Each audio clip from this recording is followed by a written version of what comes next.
Alrighty, hello everybody, and welcome to what will hopefully be the finale of the Rick and Morty dungeon. We do not have Pamela tonight. She's actually in the air right now on her way home, which is why we are streaming 3 hours early, or 2 hours early, so that I can go pick her up, because it's a 4 hour flight. We have Brad and Becca with us, but we'll go through and do a quick introduction from everybody and their characters, since this is a 3 week one shot. So, Mike, you're first. Okay. Um, yeah, I'm playing Gulliver, Wood Elf. Um, yeah. I'm here because I got stuck here and I just want to get the fuck out. All right, Katie. But I'm playing Dudrick Stout Whistle. I don't think I mentioned that I'm a halfling last time. Halfling barbarian. Loves a meal. I love the idea of like halfling and gnome barbarians, just the tiny little cute things that rage out and become Yeah. feral. Love it. Yep. Becca. Sorry, who did you ask for? Becca. Okay, I was just double checking, making sure. I was just loading a. I was trying to figure out who I was. I'm Tilda the Anvil Whistle Grit. I am a rock gnome fighter, and I have no idea what I'm doing. Okay. Brad. Hello, everybody. I am Brad, and tonight I am playing Mornrick Voidthroat Bleakheart. And yeah, he's here because the universe is bleak. All right. And last but not least, Mr. Jeremy. Hey, I am playing the great, powerful, mysterious, and genius like enchanter known as Tim. And that is our party finishing off the dungeon tonight. So, Brad and Becca, a little bit of backstory. You all have a mutual friend named Rick, and you all were getting ready to figure out where to start your career as adventurers. And Rick said, "Oh, I know a place. It's a really easy, super chill dungeon. Let me take you there," and guided you here and basically threw you in and locked the door behind you. And you kind of figured out up to this point that it's his dungeon and he has set all this stuff up because every time you've gone into a room, you hear him narrate in your head what is going on in the room. So if you've ever watched Rick and Morty, when you walk into a room and I read something to you, just imagine Rick's voice. And I try to do it a little bit, but times are rough and I'm not a voice actor. So It- but the meeples, fucking top shelf. yes. Dude, you And had that down. oh, you mean the Meeseeks? Meeseeks, that's it, yeah. Yeah, dude, you played that perfect. Oh, thank you. Um, so yeah, we are just finishing up a long rest. You should all be level 3, which I'm pretty sure everybody did last week. Yep, looks like it. Good to go there. Um, so yeah, we just finished up a long rest. So if anybody has any post-rest things they want to take care of, you can do that real quick. Tim and Mornrick, I gave you both your inspirations because you're humans, and after every long rest, you get one of those. Right. Nice. And Um, yeah, if you see me looking down constantly, it's because I have the actual hard copy of this dungeon.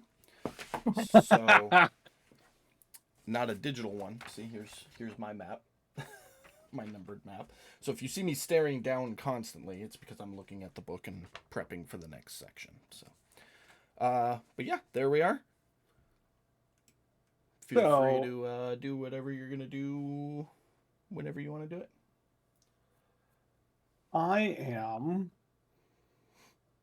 going to sing a song for those that are in the room, and forgive me if I don't actually sing it, but I will post the words because I cannot sing worth a shit.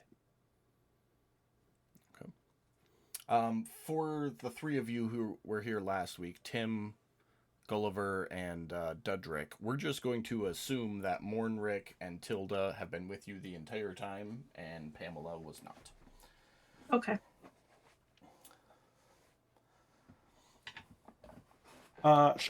So anybody who's in the room that can hear that would gain, let me see here, actually 2 of y'all would gain his heroic inspiration, which I think there's only 2 of us that don't have it.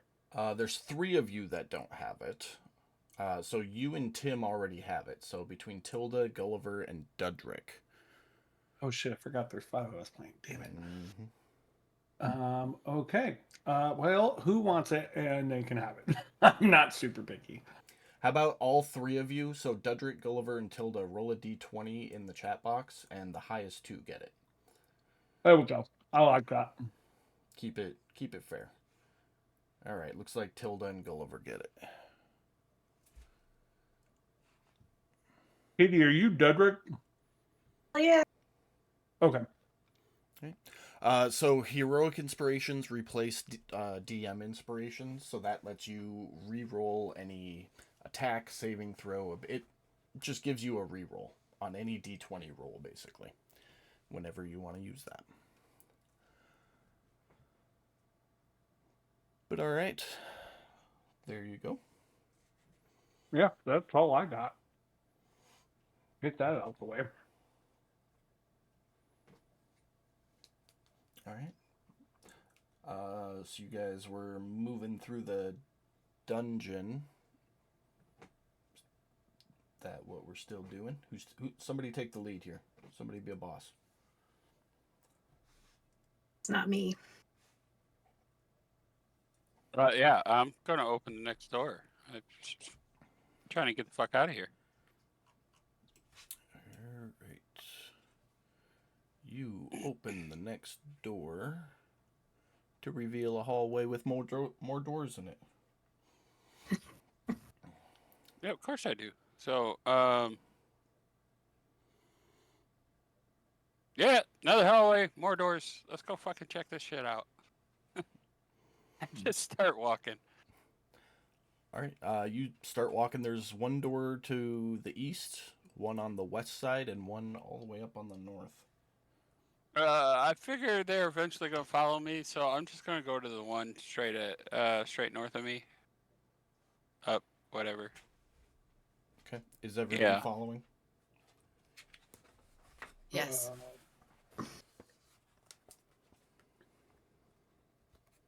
Yeah, I suppose. Yeah. All right. I'm going to check this one to the east. All right. Oh, if my little buddy's going that way, I'm gonna follow him. Do any of the doors smell like food? They do not. Okay, so we're gonna open these doors simultaneously.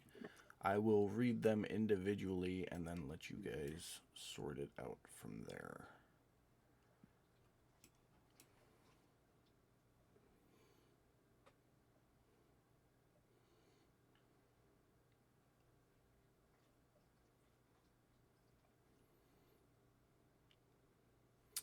This map was slightly poorly made. There is a door right here, Katie. Okay. All right. So Gulliver, let's do your room first. As you open the door, you hear Rick's voice in your head. It's a treasure chest sits innocently atop a pedestal in the center of this otherwise empty room. That's it. That's the whole room description for this one. Looks like this is just a nice reward for all your hard work. And Katie, yours reads a massive disembodied humanoid head hovers above the floor. The bottom of its neck is capped with some kind of metal device. It appears to be muttering to itself, but what it's saying is gibberish.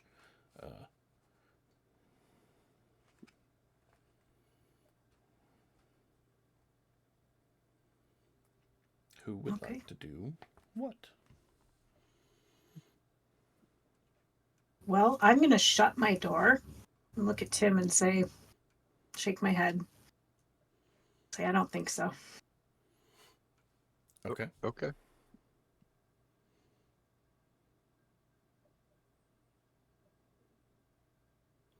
There's a door next to us, right? There Like, sure is. right there. Yeah. Yeah. I guess I it open can't it. hurt me.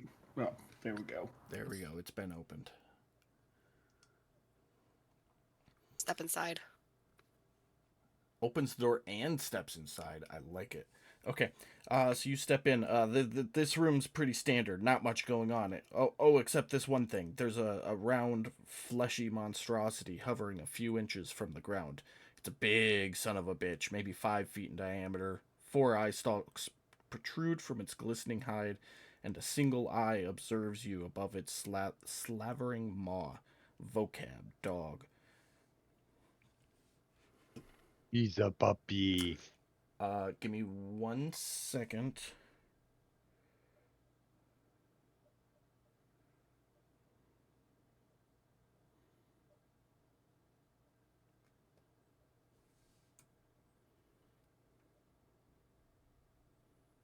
Okay.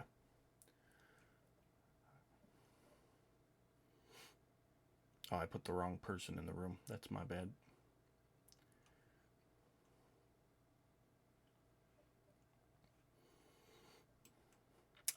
It does not attack as you step in.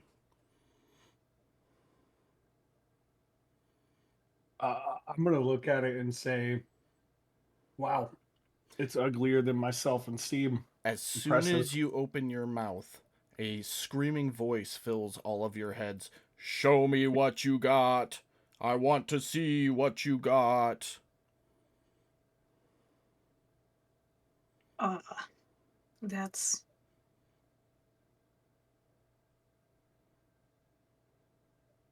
off-putting. I look around, confused, like what Same. the fuck? I'm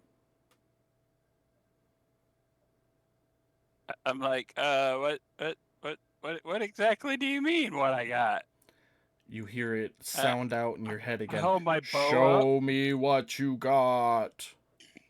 As you look around the room that you stepped in there, Becca, you see carvings of what appears to be dancing individuals fill the walls of the room.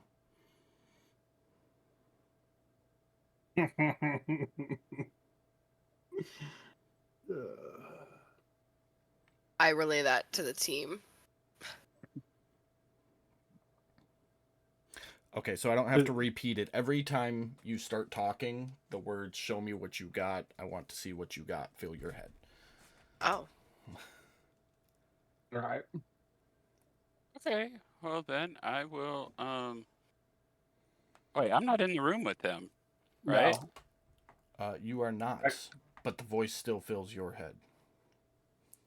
So I'm gonna. Yes. Well, sorry. Go ahead, Mike. So I guess I'm going to wander back down to where they are. Like, what the fuck's going on? I'd follow Tim.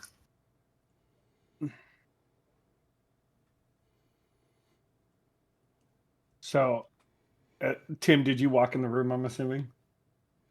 Yes. And I So- am recently blessed with the return of my ridiculous badonkadonk. I'm excited for this. Oh, no. I can flaunt what my mama gave me now.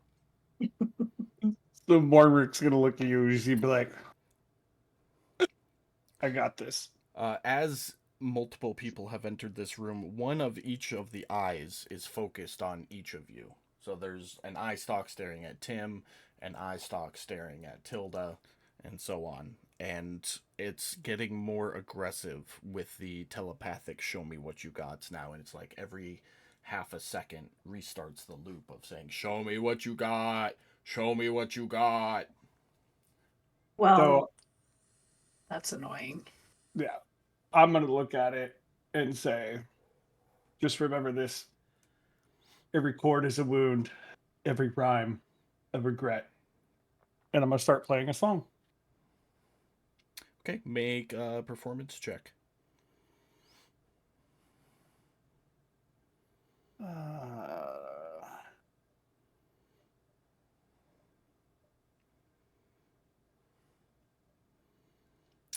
Inside your head, Mornrick, you hear, "I've seen what you got."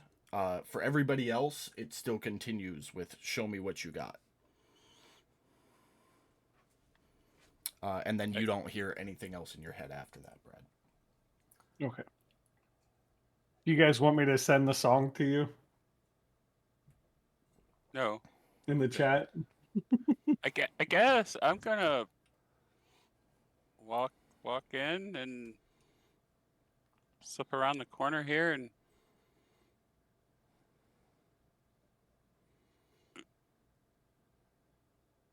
try and dance.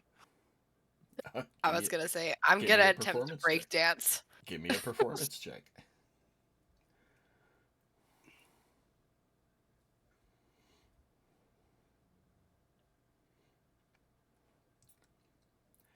So Gulliver, in your head, you hear, "I've seen what you got."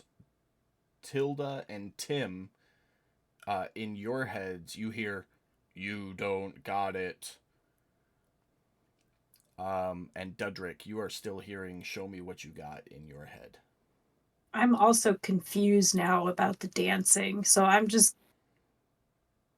don't even know what I'm doing. I'm going to tug on Tim's shirt and be like, what is going on? It's a dance off with a really grumpy Simon Judge. Ah, okay. Then I will try to dance here. A performance check.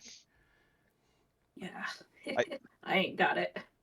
I will dance with him, and I'm going to use my 17 from Portents. Okay.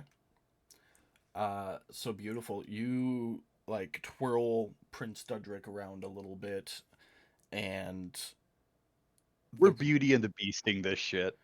the room echoes with a loud, resounding, "You've all got it." A trapdoor opens in the ceiling, and the spectator goes up through that trapdoor, and then a small bag drops out of the trapdoor, landing where the spectator was, and the trapdoor shuts.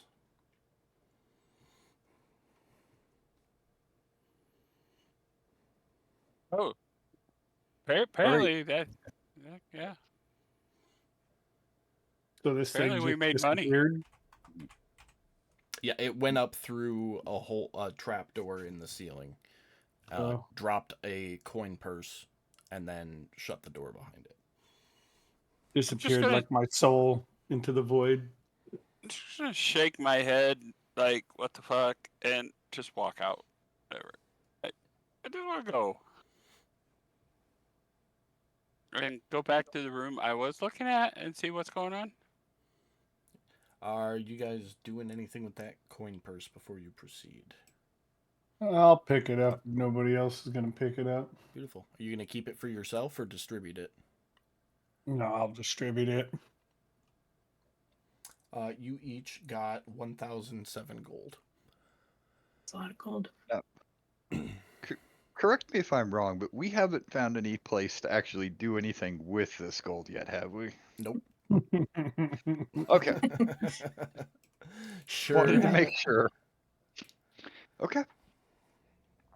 Okay. Mike, you were going back to that room. So yeah, there's Yeah. a treasure chest sitting atop a pedestal in the center of this otherwise empty room. Right there. Okay.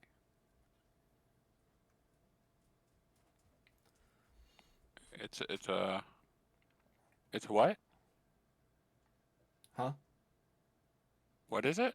It is a treasure Treasure chest. chest on top of a pedestal. There's no doors in there though. Nope. Yeah. No, I'm just gonna turn around. You go, guys. There's a chest in there. I don't even want to deal with this shit. I just want to leave. Oh, let's go find another door. I'm gonna Oh, just wow. start heading down the walkway.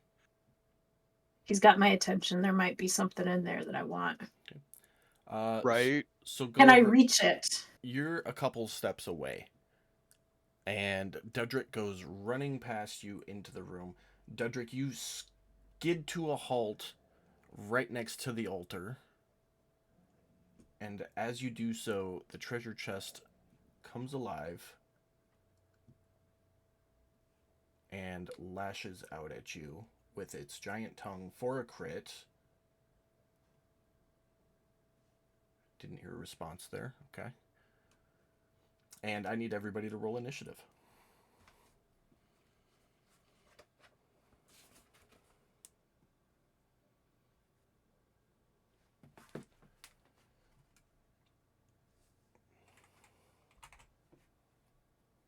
Oh.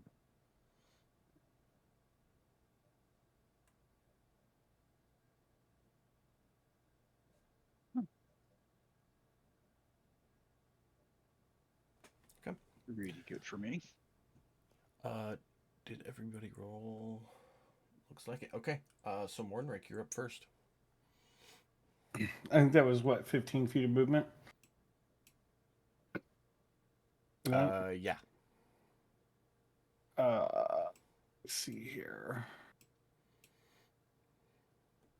I can't see. I gotta change these colors. I think that's 30 feet. Come on, away. You're 30 feet away from the mimic right now. All right. So I'm gonna come out.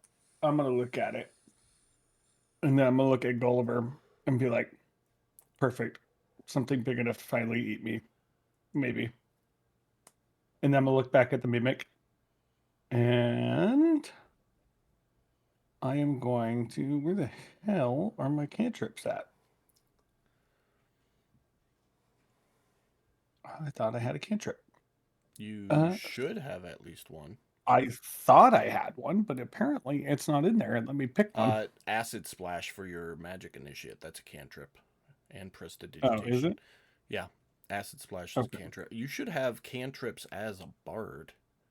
That's what I thought. I'll look at it again. Yes, because I have two. So I'm missing two. Yeah, of them. so you should Anyways, have 3 total, including Acid Splash. so he's gonna look over at the mimic and kind of do like the finger gun thing, and as he does, you're gonna see a ball of green liquid come out of his hand, and let's see if it hits. Hopefully this is coded right.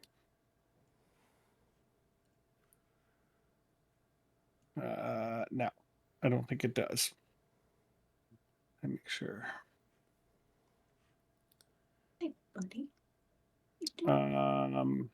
So it says each creature in that sphere, so a 5-foot radius of the sphere. So does that include Dudrick, or is that just the 5-foot square that the mimic is taking up? I will let that be up to you. You can either do just the mimic or you can do both of them. I'm doing just the mimic. Okay. By speaking of which, Dudrick, you are grappled by the mimic's tongue. I forgot to mention. But I think that's all I have. All right. It succeeded on its save, so that brings us to the mimic's turn. So you're grappled, so I can't use its pseudopod, so it is going to pull you in and try to bite down on you, which is going to miss. And Gulliver, you're up.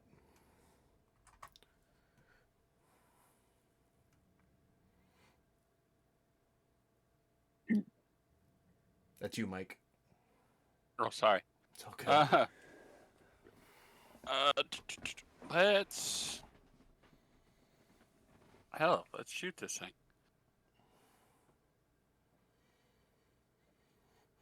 Let go of my friend. That'll hit. Friend Not your Yeah. friend, buddy. fills me with happiness. 7 points of damage. Anything else for you? No, not at this time. All right. Tilda, you are up. And we forgot to mention earlier, Brad and Becca, the raven on the map is Tim's familiar. It is assumed to always be on his shoulder unless he declares otherwise. Nice. So Sounds good. Yes, he is that's why strictly it's there for. yeah, that's why it's off the map, because it's on his shoulder.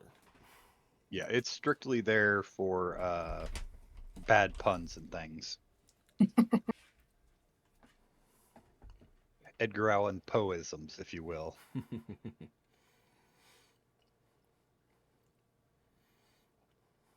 And then I'm going to attack it with my greatsword. All right.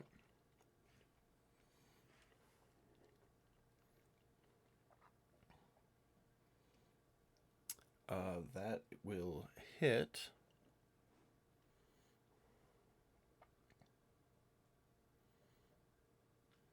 For You know, I gotta 7 points of damage. say, Becca, your token there, unless you look really close to see that's like tools and stuff floating around her, it looks like she's burning the world down and having a really good time at it. I mean, yeah. You're She's welcome. definitely going to be a spicy character for sure. Yeah. You can Um, just see the rage. Beautiful. Becca, this will apply to you today at least. We discovered last week that we can get the mastery properties listed on your actions tab under the weapon. And you can click the little red dot right next to it, and it'll open up the properties list so you can see what that property is and what it does. Nice. Really. Anything else Nice. for your turn? I'm trying to decide if I want to use the second wind or not. So second wind heals you. Action surge gives you another attack. But you Oh, only that's the get one I it would use. 1 per Once. long rest, if I remember correctly. Yeah, okay, then that'll be my turn. Short or long rest. Yeah, I'm good. That'll be my turn. Okay. Tim. All right, thank you. Okay, Tim.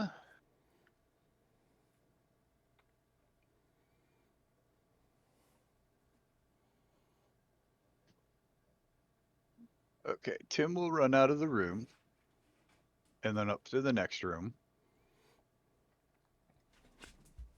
Because he could tell his dwarf tossing partner was in trouble. Okay. And I am going to cast Witch Bolt. That hits. Um,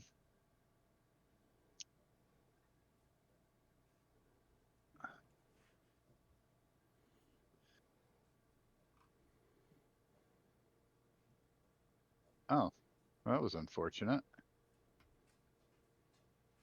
Didn't even get to hit him with a second round of 1d12 damage.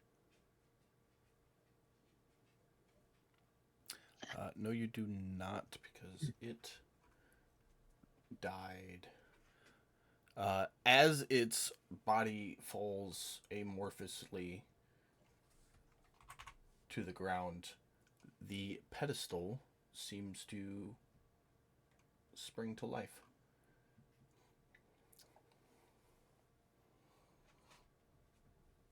Still your turn, Tim, if you got anything else. The pedestal came to life? Yep. So that first one was the treasure chest. This one is the pedestal. So the pedestal was a mimic as well. Yep. That is fucking glorious. Mhm. All right, there is some attention to detail. No, that's all I've got right now. All right. Dudrick, and you are no longer grappled because the one that had you grappled is deceased. Well, I will be happy to join in the fight now and grab my cocktail fort and attack this mimic. That will hit.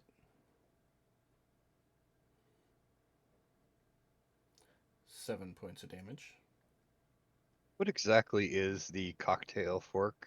It's just a spear Okay. But I'm she in I've- love with that I've no, named. I'm in love with it. It was And my pickle poker. he'll get disadvantage on his next attack roll. Okay. Anything else for your turn? I'll scoot around this way to flank.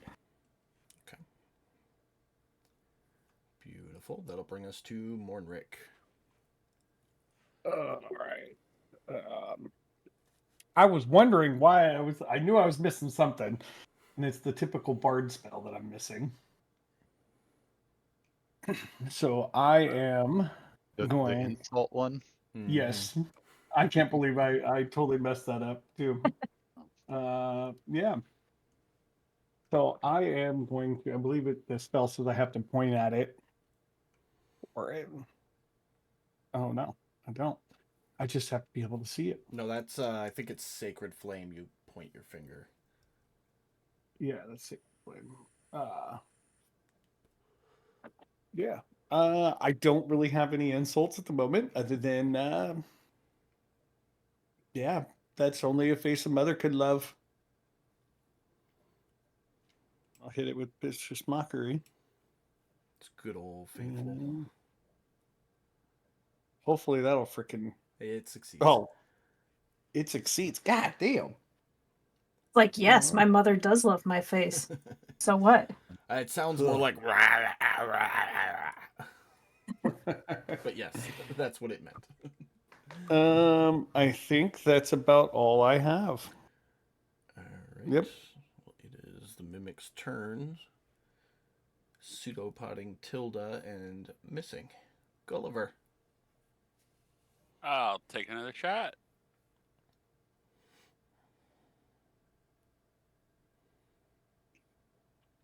That'll hit.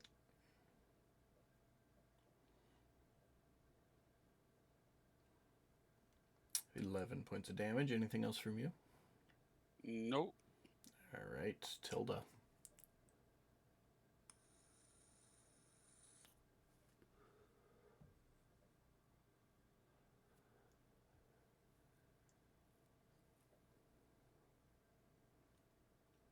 Becca?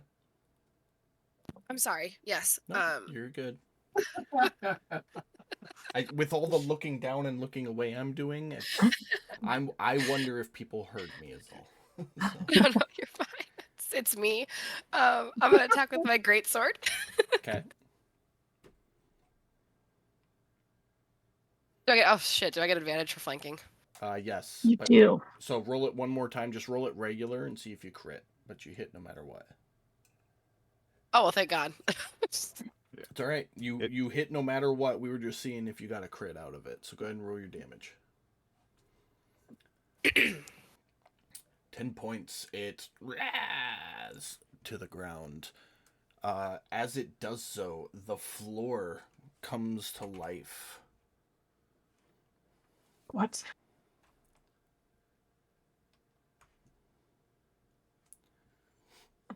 And is a much larger mimic. Anything else for you, Tilda? No, that'll be my turn. All right. Tim. Mhm.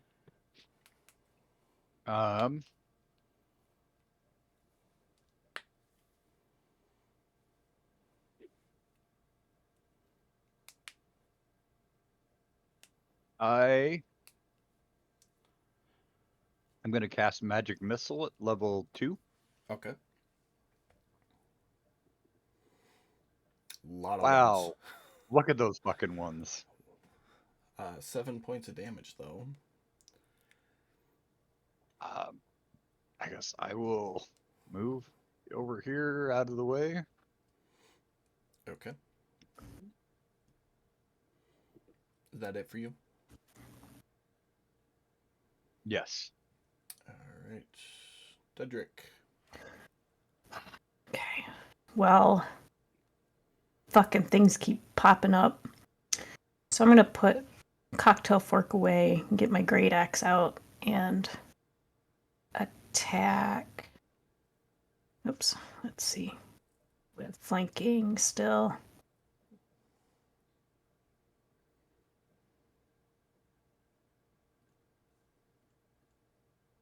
Ugh. 21 will hit.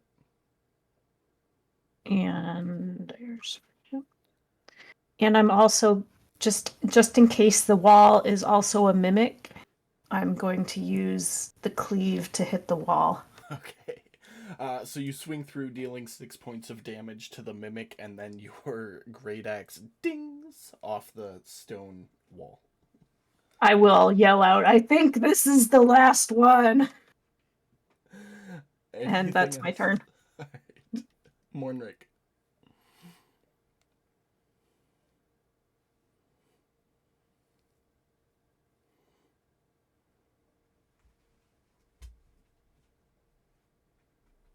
Might be muted, Brad. Oh, sorry, I was reading something. Oh, God. Another Eldritch nightmare. Starting to feel seen at this point with this. Let's see here.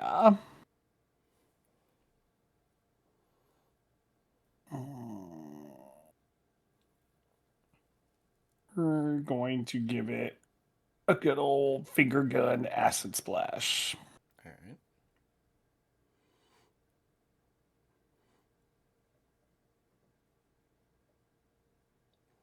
It fails. Roll damage.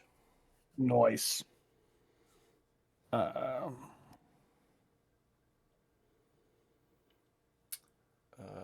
Resisted down to 0. So this acidic snot bubble flies across down the hallway into the room, lands and splashes over the floor, and instantly dissipates. No sizzle. And Mike, all you hear is from the finger gun. Anything else for you, Mornrick? Nope, that's it. All right, Gulliver. Yeah, I'm going to keep shooting this thing because it's working. It'll be a hit. 10 points of damage. Hey, all Alright. right. Hurry up and die already. That it for you? Got places to be. Yep. All right, that brings us to the mimic. This one gets multiple attacks. So the first pseudopod misses, second pseudopod misses, and his mouth lurches out and also misses. Yay, I'm a great DM. Tilda, you're up. Same business. All right, advantage still. So Oh shit, my roll bad. it regular one more time. Oh, it teetered towards that 20, but it's a hit. And that will be my roll. All right, and Tim, you're up. All right.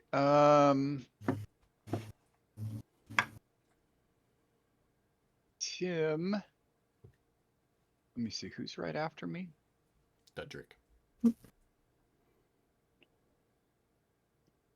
Okay. Let me look up this spell here just a second. Oh. Be right back. Okay, I guess I am going to cast a spell at him. That hits.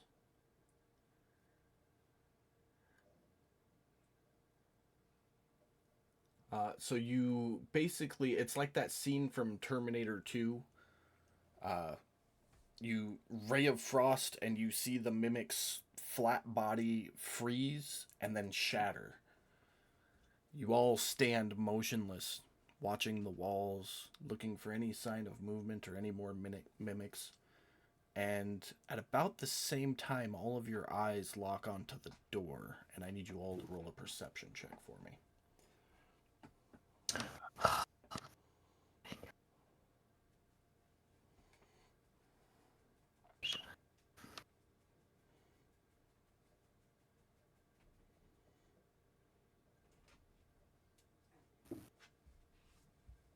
mic stepped away, but that's okay. Tilda Excuse me. walks up, stabs it real quick with one of her daggers. It's just a door.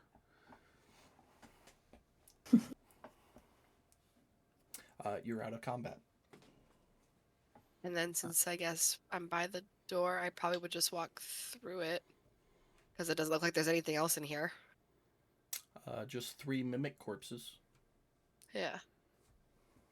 I mean, anything I could take from the bodies? Go ahead and make an investigation check as you search the bodies. Beautiful. You found 2 healing potions. Nice. I don't have these coded, so they just go in your inventory, and you'll have to remember you have them. Okay.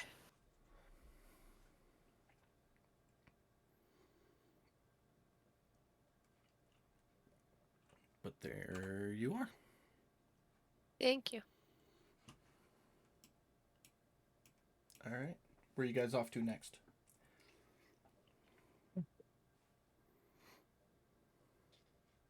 I would be willing to bet that Gulliver is gonna go to the last room. Probably. Just waiting for Mike to put his headset on. If / when he does, I'd yell out, "There's a floating head in there." The assumption is that you're going to lead the way to the next room, Gulliver. So Dudrick just shouted at you.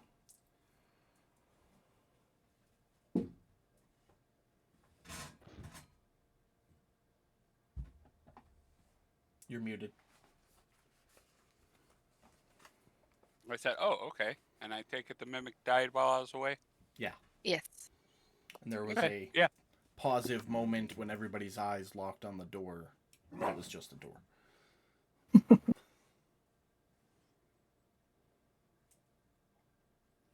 Yeah, screw it. Let's go see what's going on. All right. I'll follow. Yeah, I'll let you guys move your characters from marching order. So as you open this door, Gulliver, I'll reread this. A massive disembodied humanoid head hovers above the floor. The bottom of its neck is capped with some kind of metal device. It appears to be muttering to itself, but as to what it's saying, it's gibberish. You know what? After what I've seen in this fucking dungeon so far, this ain't bothering me none. I'm just gonna walk in. So And I'm gonna go, hey, what's going on here, mister? you take a step in. You'll note that the base of the neck. Hold on, let me read this. The device at the base of the head's neck is a series of pipes and tubes connecting to a glowing furnace. A clumsy series of gears and wheels are grinding loudly from inside the device, which is coughing up weak plumes of smoke. As the furnace glows brighter, the head begins to speak more clearly, which is to say, it's gibberish, but it gets louder. Mumford, potato, spelling, Casper, igneous. It sounds as though it's listing words, and now it starts to yell. A piercing hiss comes from beneath the pipes of the tubes under the head, and a bunch of thin strips of parchment suddenly shoot forth.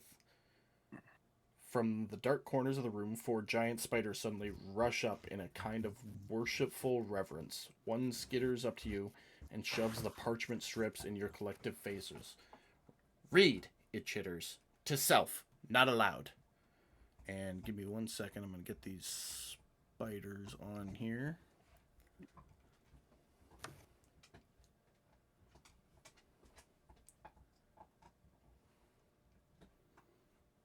Okay, maybe not. They're fucking huge. There's 4 of them. Oh, wow.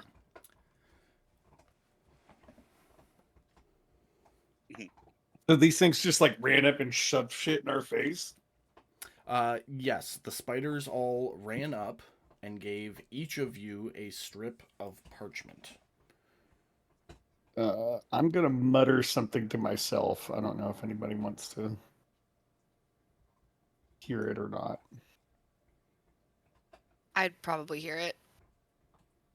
All right, I will send it to you.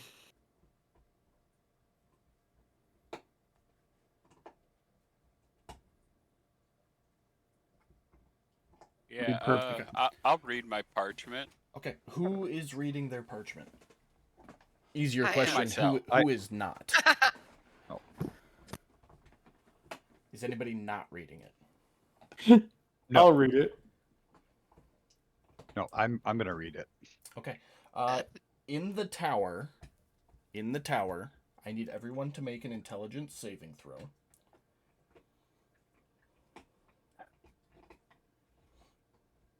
Oh, I think I'm good at those. Oops. It's not dark. Oh, come on. You got to put it in the tower. Oh shit. It's okay. Just leave it. It's too late now. Okay. Now in the tower, I need everyone to roll a d4.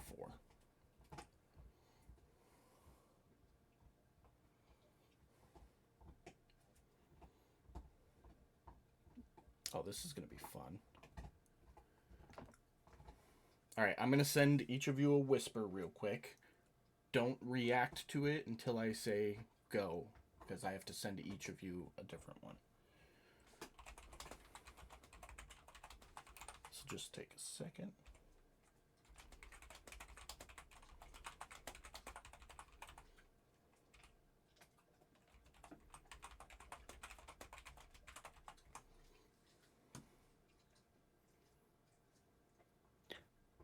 Just a quick side note: is anybody watching the Masters at all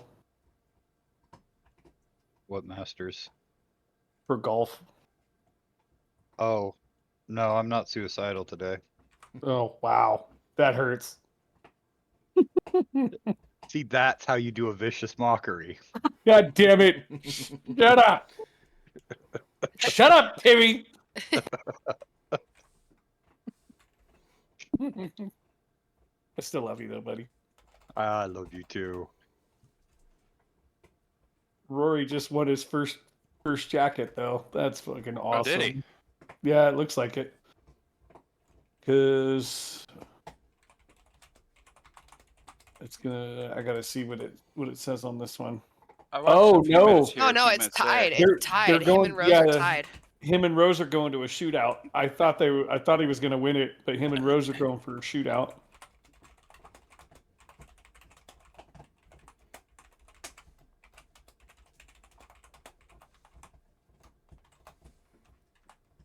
That's gonna be crazy.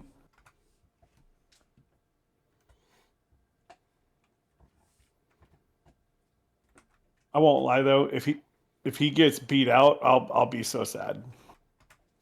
You put that in the main chat box.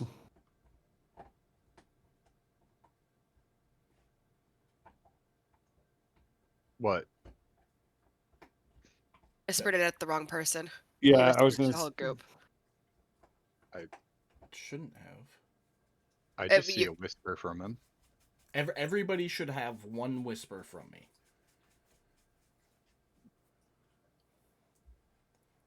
Nope, I don't have anything from me. Mine shows. Okay, so hold on. Brad and Becca, yours should start with /W. It's still a whisper though. Okay. Yeah, mine does. Yeah, But it's still a whisper. Okay. Just ignore Got the, it. the name part. Just ignore the name part. Got it. Okay. So essentially treat the parchments like a command spell, and this was your command. So we failed our saves, I take it? Yes, you all failed. Horrible. Nice. I knew I should have used my 16. It wouldn't have helped. Well, it might Oh. have. I don't know what your saving throw is. +5. Oh yeah, that would have helped. Okay.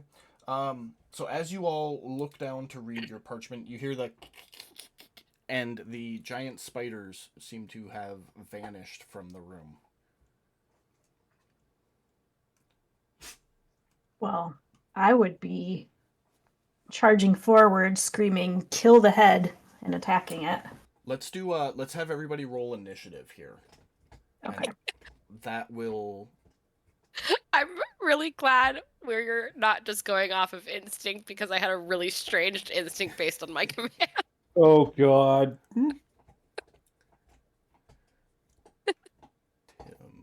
just need one from you, Becca.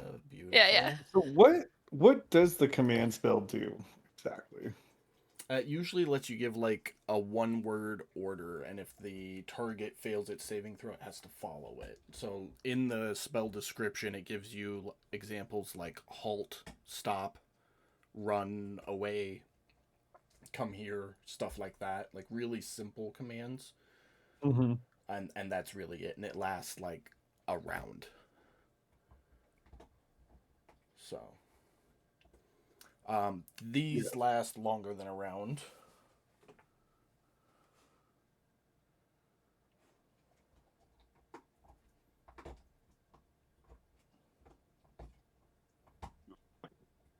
So yeah, go. Gulliver, you're first. All right. Well, I'm gonna kind of glance back at the rest of the group, giving them that, like, what the fuck look. And I am up and down, and I am going to stroll over here. Is that a door? That is a door. Yeah, I'm gonna go over and see what's going on in that door. Okay.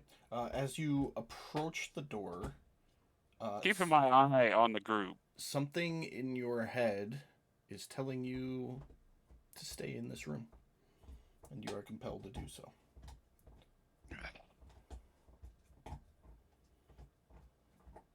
Okay, and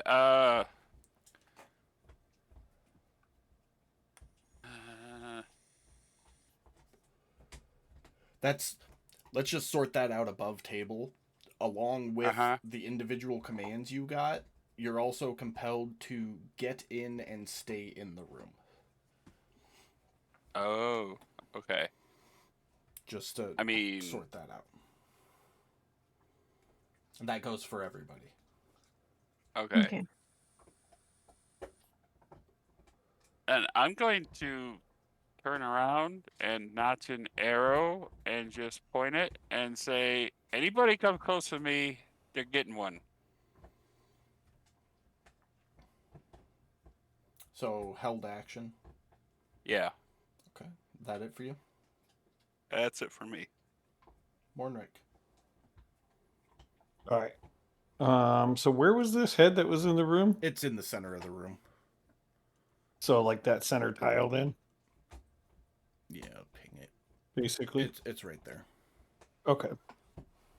So I'm going to step in the room over to the head, which I'll try to put myself just in the block next to it.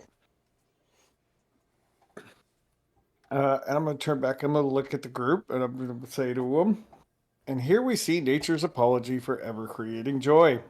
And then I'm going to stab it. Roll your attack in the chat box.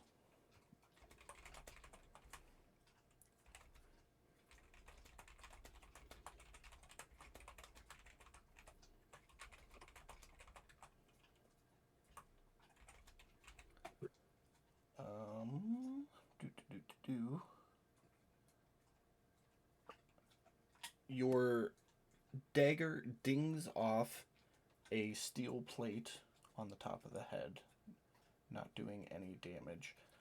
You feel a sharp synaptic static in your head that doesn't hurt you. But you have a new compulsion, which is that. Oh dear. Anything else? Does that one? Does the new one take place of the old one? Yes, this for him? replaces the old one, Brad. All right. Well, that will be interesting. Okay. Anything else for you? After that, he's gonna like start getting real shifty-eyed at everybody else. But that's all I have. All right, Tim. Is this purple marker a wall? That's a door. Door.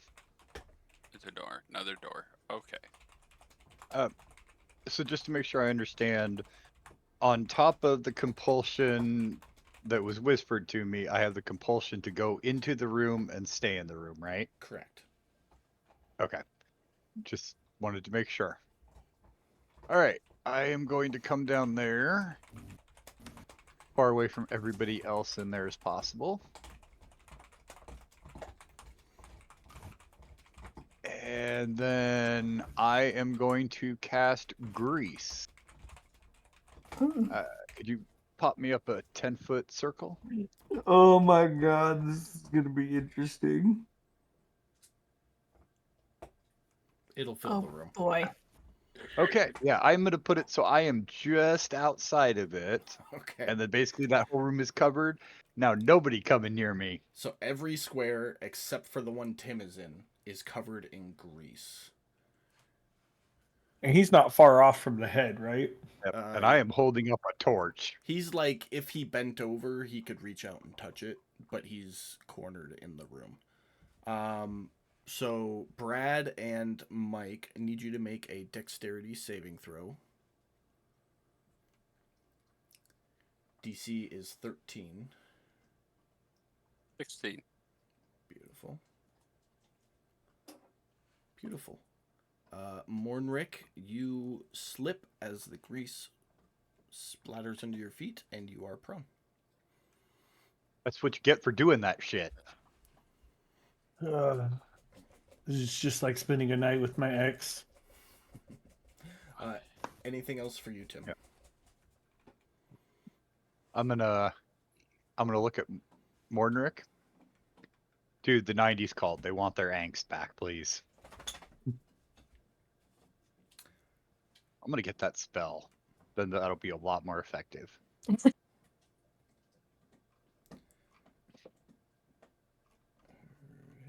That's it for me. That brings us to Tilda.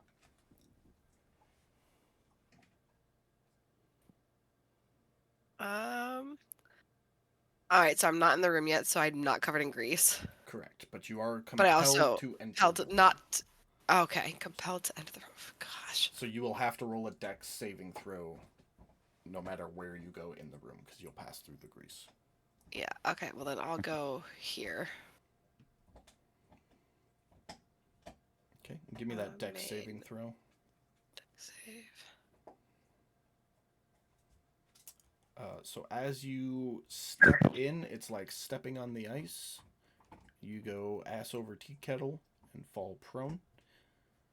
You have enough movement. You could stand up and try to move the last 5 feet to where you wanted to go, if you want to. You'll have Yeah. Okay. Sure. So give me another dex saving throw, and let's see if you're still prone here or not.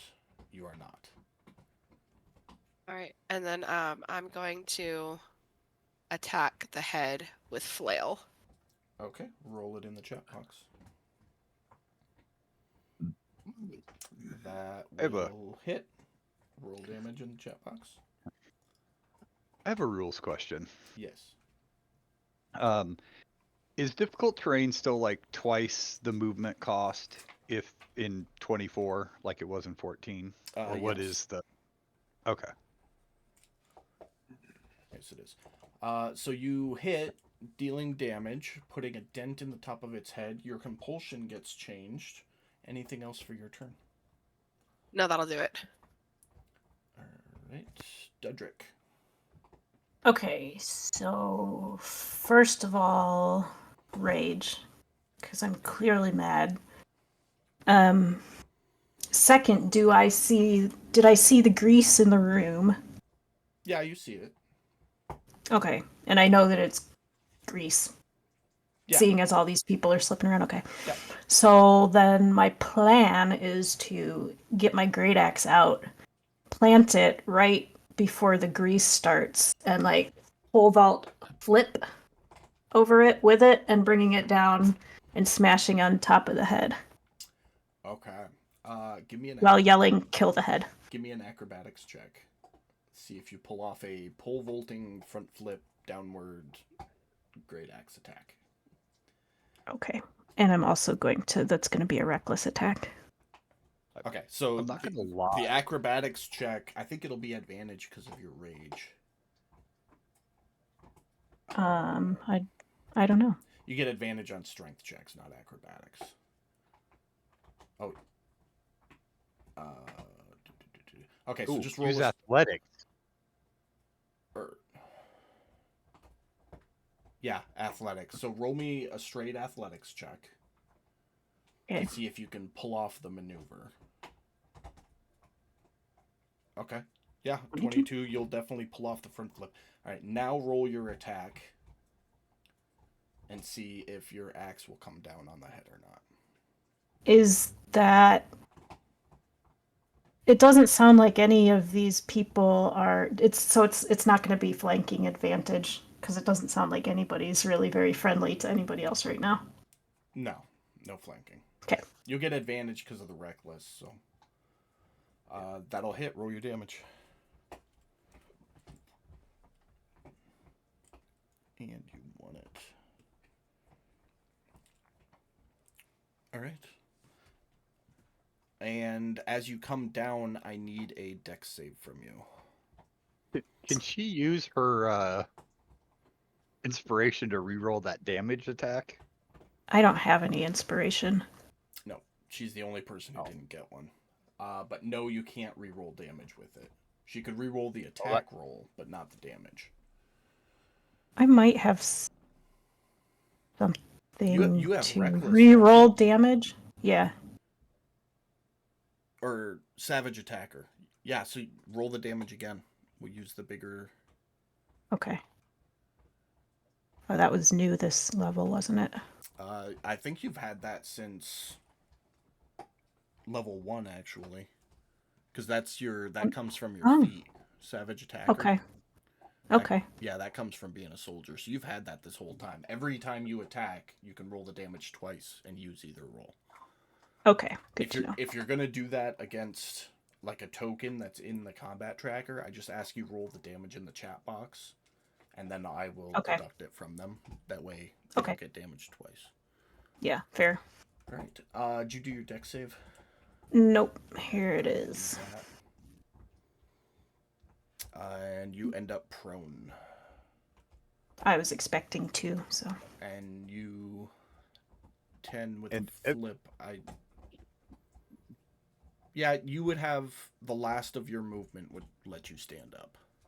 Then I will stand up proudly and get ready for my next attack.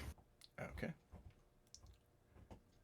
Do I get a change of compulsion, or am I... Nope, you are stuck. Okay, that's fine. I'm happy with it. Is that it for you? Yep. All right, Gulliver.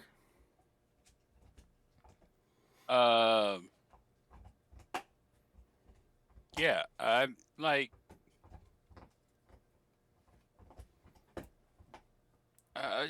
just gonna keep my eyes on the group and keep that arrow notched. Okay.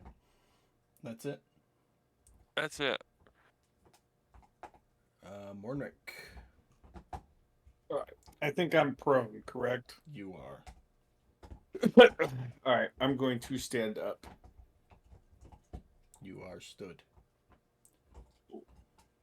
Let me see here. Who attacked the head the last round? I think that Dudrick. was Dudrick and Tilda. Dudrick and Tilda. And it looks like Dudrick's probably closest to it, right? Yes, Dudrick is in attack mode. Raging attack mode. So, gonna get the finger gun out, pointed at Dudrick, and you're gonna hear a as the acid splash goes off again. Okay. That is a success. Okay. Then yeah, I have nothing else other than yeah. I don't have a comeback for it right now. I'll give you one in a bit. All right, Tim.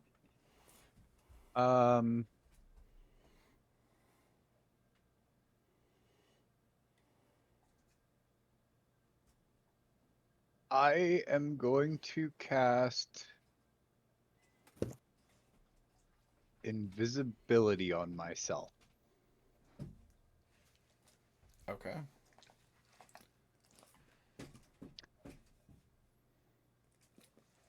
And I'm going to crouch down real small. Okay. Sorry, I had a dog trying to crawl on my lap there. So Tim disappears. Is Tim doing anything else? No. All right, Tilda. I'm attacking with flail again. Okay. You get advantage this time because Dudrick is actively. Oh, fighting. sorry. Don't. I don't know where that rolled. My bad. Who did I attack? Him. My bad. That's not what I wanted.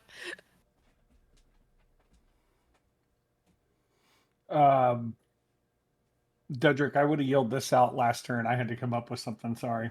But I would have yelled this out when he shot the acid splash at you.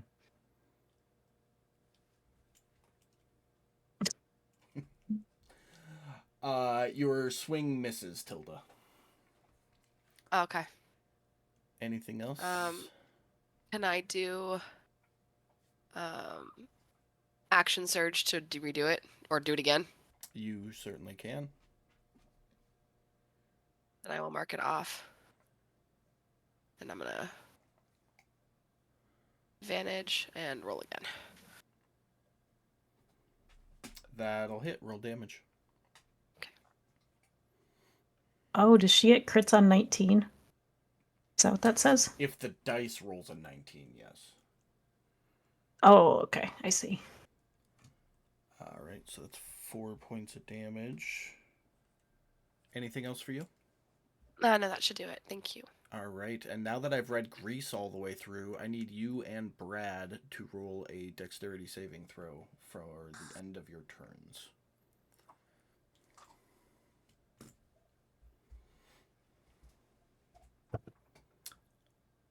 All right, Brad, you're good. Tilda, following that second flail hit, you lose your footing just slightly and end up on your butt. Just so you know, every time somebody slips on this spell, everybody hears some snickering and ain't I a stinker? Followed by a, "Aw, man," coming from your little sausage device. Oh, man. No, that's disturbing moaning. Oh, that's right. It's Yeah. It's anime type noises. Dudrick. So I should have last round given myself 3 temporary hit points because of vitality surge. That is correct. There you go. I gave it to you. That. Perfect, thank you. And then let's see.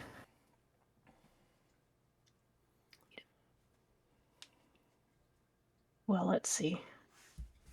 Well, Mornick doesn't get any because he tried to acid splash me, so fuck that guy. No, fuck you, guy. Reckless attack again. And get ahead. Yeah. There's a crit. There's a crit. And my cleave will be directed at Mornrick, but I'm going to stop the axe like half a centimeter from his face. Okay. Go ahead and roll your crit damage one more time for Savage Attacker. See if you can get it any higher. Oops, that's... It's okay. Just roll 1 dice. 1d10 in the chat box there.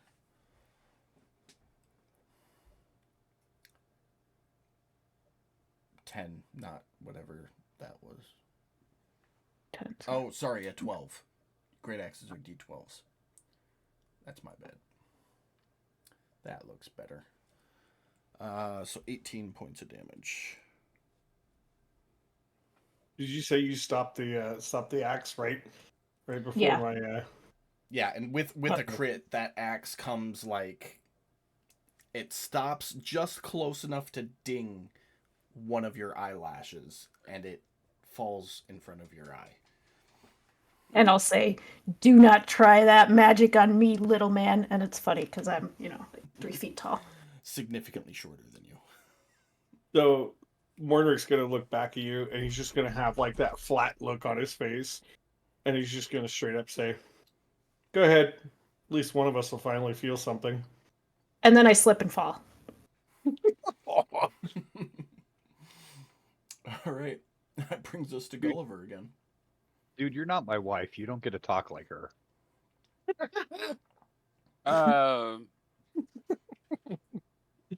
Yeah, I'm gonna look at the head and say, "But, but what are we doing here, dude? It's not get. These people are trying to kill us. We need to go." And then I'm gonna notch that arrow and keep waiting for somebody to come near me. All right. Mornrick. Ugh. So if I'm gonna look back at who is it, Dedrick? Mm-hmm. Be like, it's nice to finally see somebody gets me. Just don't mix next time. And he's gonna point his little finger gun and do that again at Dedrick.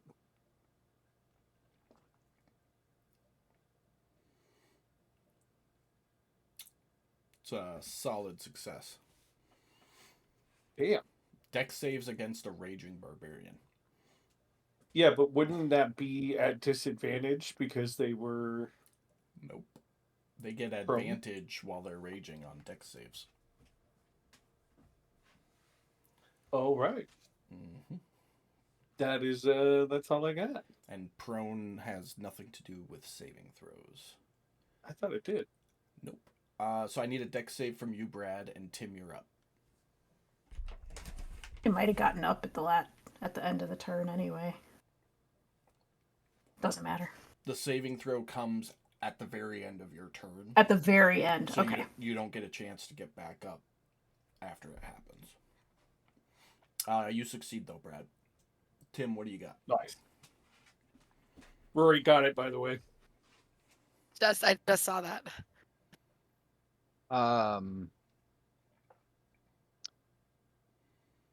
am going to cast Mage Armor on the head. Okay. Because that makes sense to me right now with my command. Sounds like it does. That it for you? Yep. Tilda, you're up. You see the head in front of you starts like glowing in the wonderful mage armor that Tim does every morning when you guys wake up. You're currently prone, by the way.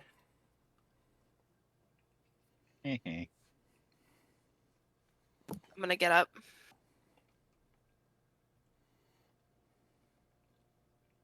I'm gonna attack with flail. Okay. With Advantage, right? With advantage, yeah.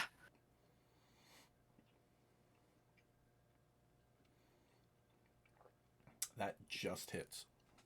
Roll your Beautiful. damage.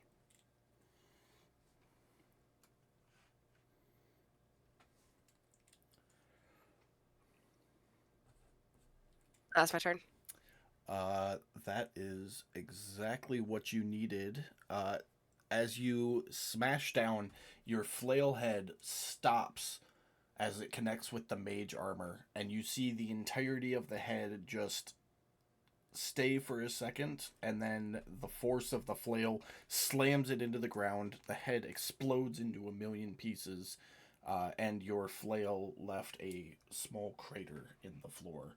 All of your compulsions are immediately removed, and you are all back to normal. I would yell, "Good fight!" We're laying on the ground, right? We see all of this. you're upright. Dudrig's laying on the ground, and I don't. It's basically like a low Three Stooges situation right now, where the four of you are slipping around, and Tim is nowhere to be found. Mordrick's gonna look around and just be like, "Well, not as fun as my last Friday night, but it'll do." Yeah, I'm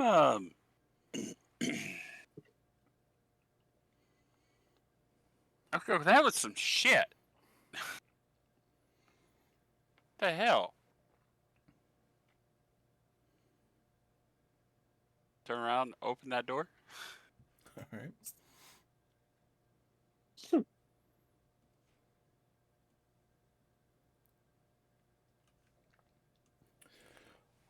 That is that room. All right. This room is one of those chain restaurants. It looks like a wacky tavern with all kinds of bright lights and kitsy crap on the wall. Numerous patrons cower at their tables. Could the appetizers really be that bad? My kind of room. Do I see that door in the back? Yeah. Is that a door? Okay. Hey, I got a restaurant with a door. At the mention of restaurant, I'm scrambling up and across the grease to go see what they got. I'll start walking that way and be like, "Is there any booze?" All right, give me 1 second. Let me read the first paragraph here and see what's going to happen in here. And I look back at Tilda and go, "What's there's?" You said that purple one's a door too, right? Yeah. Yeah, I was planning on opening it. Yeah, I'd look at Tilda and go, "What's behind that one?" Find out. So that one. I'm going to leave my little purple line on there. Is a long hallway with two doors in it. One at the far end and one on the east wall. And I let them know. And then I'm going to walk forward and go to the first door. Nope, more booze for me. You're opening that door, Becca? Yeah. Alright. Everyone move your tokens to where you are currently, so I know who's in what room. Well, I'm standing at this door waiting to see who's doing what. I'm finding a table. Becca, this room has 3 levers set into the far wall. Something real good definitely happens if you mess with these levers, unless you mess with them in the wrong way. I can't in good conscience recommend that, but I'm not here to pass judgment on your choices. So in the room, you see 3 levers, and that is it. Three Gulliver. levers or 3 lovers? Levers. Levers. Oh, okay. I wanted to make sure I heard that correctly because I was like, "Whoa, this is getting a little intense here." Gulliver, are you standing where your token is, or have you moved? Well, I mean, looking at the group has done split itself. Okay, I'm gonna go with the other 2 and go see about some food, because why not? We've been in here for a while. Okay, beautiful. As the 3 of you step in, the door slams shut behind you. A animatronic iguana wearing overalls and a straw hat comes over and says, "Oh, hi, y'all. Welcome to Frankie Freems. Y'all need a drink?" Is it booze? We got some. You can see her name tag reads Layla. Yeah, sure, why not? What the fuck? Well, sounds good. Come have a seat. And brings you over to here. And That's what I'm talking about. Sits you down. I'm gonna pull out my loot. Just all you're gonna hear is ding ding ding ding ding ding ding ding. This room, being much larger than it actually appears to be on the map, is a large restaurant-sized room. You notice other patrons coming in all the time. They all have various states of shock and terror on their face. Some are staring into space. You notice a couple hiding under tables, and some have even moved tables and chairs to make what seems to be makeshift forts. From your count, there are 15 patrons here, not counting yourself. And yeah. Well, this looks like a lively party. Yeah, I'd say we get our drinks and just get the hell out of here. The drinks have been brought. They are sitting in front of you. So Every while time you the drink your drinks, we're going to jump over and see what Becca's going to do with the levers. wrong liver croc. I'm going to. I want to see if I can discern what the order is to pull the levers. Give me just a second here.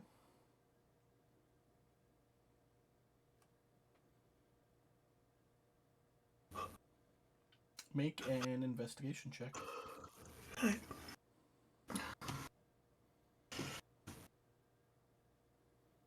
Oh, wait, I did the wrong one. Didn't I? Did I? No, that's investigation. Okay. They're numbered 1, 2, 3. And there's no other indication of what they do? Nope. No engravings on the wall. Yeah, nothing in the room? Nope. It is a plain cobblestone room with 3 levers on the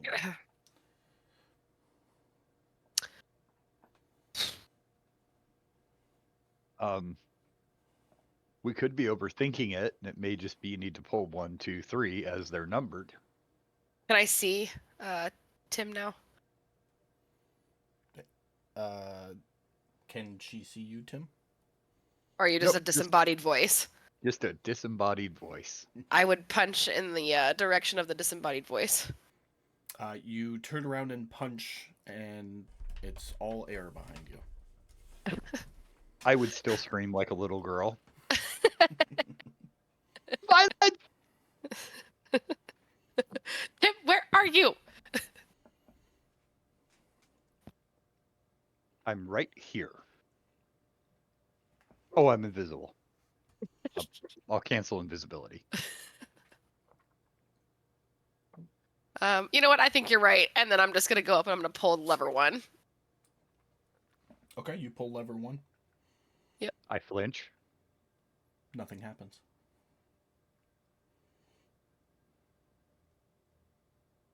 Okay. I'm gonna pull 2. You pull 2, nothing happens. I'm gonna pull 3. When you pull 3, an orange tabby cat appears at your feet. It very much seems to like you and begins rubbing up against you. Oh, that's if great. you move Proper around, cat etiquette says I greet it by holding out my hand and let it sniff my fingers first. Yeah, it sniffs your fingers and then rubs itself against your hands. Oh, cute. I will ask the cat if it knows what we need to do next. It looks up at you with its beady eyes. I don't know if I have anything in my inventory. Do I have anything for it in my inventory, like food-wise? I mean, like a little bit of meat? You'd have like food scraps and stuff from your rations. So I give it some food scraps. It takes them and then rubs up against your leg again. It's basically just like figure eighting your legs the whole time. As you're sitting and fiddling with it and seeing if it knows anything, you notice that another foot grows out of its stomach. It now has 5 feet. Oh, 5 legs. Sorry. Huh. Interesting. Like, with paws? Yeah, it's a fully functional 5-legged cat now. You continue fucking with it for another minute or so, and a sixth leg comes out of the end of its tail. It's a strange place for a leg. And you kind of get the vibe every minute or so, it grows a new leg out of a random place on its body. Some of its legs have legs after 5 or so minutes. Trippy. Okay, well, then I'm going to be like, okay, well, But the entire bye, Mr. time, Kitty it Cat. just figurates your legs, cuddling, following you. Yeah. Cool. I'm gonna say, cool, okay, thanks, Mr. Kitty Cat, bye. And then I'm gonna go out the room and then close the door. It sneaks through the door and continues to follow you. By this point, it has sprouted approximately 10 additional legs. Okay, cool. And then I'm gonna go down and check out this other door. I am following behind, just handing this cat food to seeing if its little feet will grab it. It completely ignores any food you offer it, Tim. Aww. All right, this door, as you open it, you hear Rick's voice in your head. What looks like a holy shrine dedicated to a giant pink butt has been erected at the east end of the room. Through the smoke of fragrant incense, you can make out devout worshippers, all of them goblinoids, prostrated, humbling, and mumbling before the curvaceous idol. An unusually short door stands along the south wall. Give me 1 second, because of what Tim did last week. I need to read a specific section of this. Hey, all right.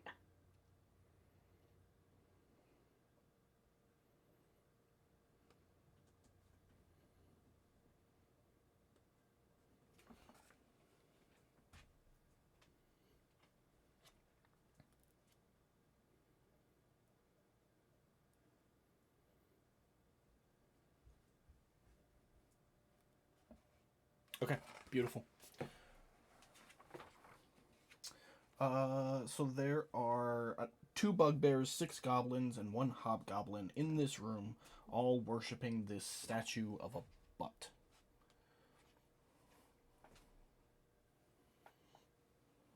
Pink butt. Pink butt, yes.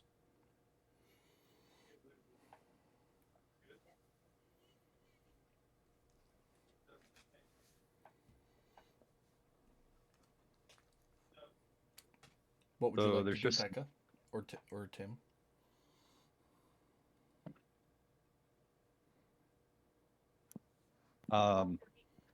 I'm not gonna mess with the butt. Last one didn't work out so well for me. I'm not gonna mess with it either. Okay, so what are you guys doing? I'm gonna go look at that door. As soon as you step in, what seems to be the high priestess of butt worship immediately takes note of you and comes over. This is a bugbear. He introduces himself as Zorg the Buttless, briefly turning around to reveal that he had... Nope, sorry. He introduces himself as Zorg the Previously Buttless, and turns to show the backside of his robe, which has a section of it cut out to show his butt. He goes, We are the worshippers of the butt. We were the butt worshippers of the buttless, but recently butts were returned to us, and we take it as You're a welcome. sign from our great... Who said that? Me? Who? I also was nearly buttless for a Re- few moments. He leans close to you, Tilda. He goes, do you hear that? Or is it my Messiah speaking to me? He took the invisibility off.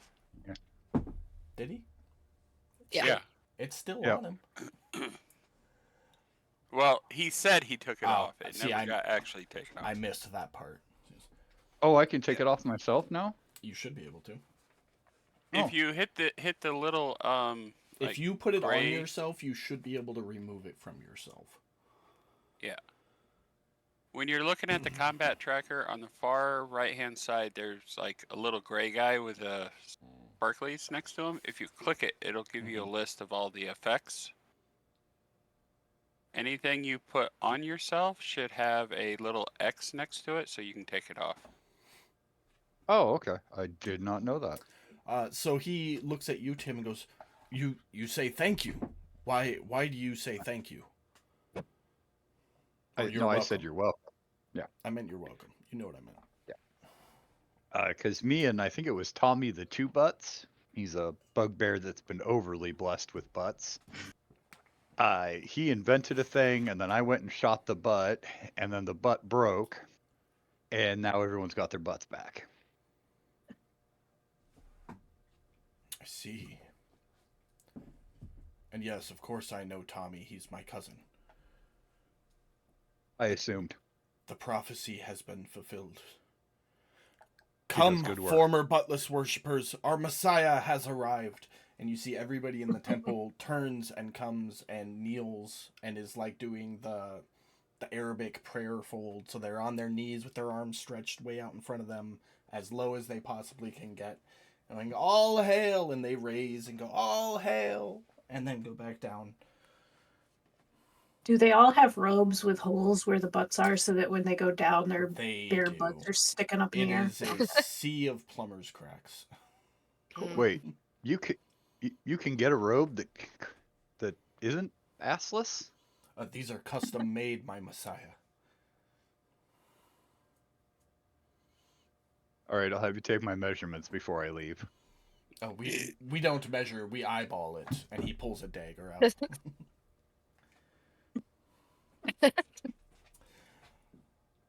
But I yes, guess when in Rome. this will go on for as long as you allow it. Them worshiping you, any conversation. Anything else you want to do in the room while you're here? No, I'm just soaking up the praise. This is how great and powerful sorcerers should be treated. Okay. Yeah, if you come in, the only real thing of note is that there is a relic at the base of the butt statue of what can only be described as a holy turd.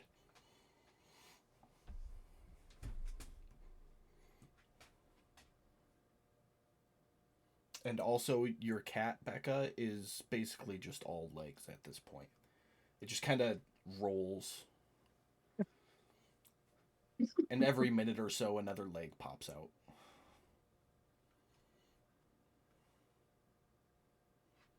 It's still trying to do figure eights around her legs. Oh, it's not trying, it's doing. It is a ball of cat legs rolling figure eight around Becca's legs. Hey. Becca, if you're talking, we can't hear you. Oh, I am muted. Sorry. I'm gonna go to that door as it weaves and wobbles through my legs. All right. You open this one. Oh, this is a horror movie. So this was the short door. Mist obscures the floor, curling around your ankles. This was probably once a torture room, but everything here is busted up. Pieces of classic equipment like Iron Maidens and stretching racks litter the floor alongside up-and-comers like the Inside Outer and the Bone Dissolver. The room is otherwise empty. I relay that to Tim, and then I'm gonna close the door and say we should probably go find the others. Yep.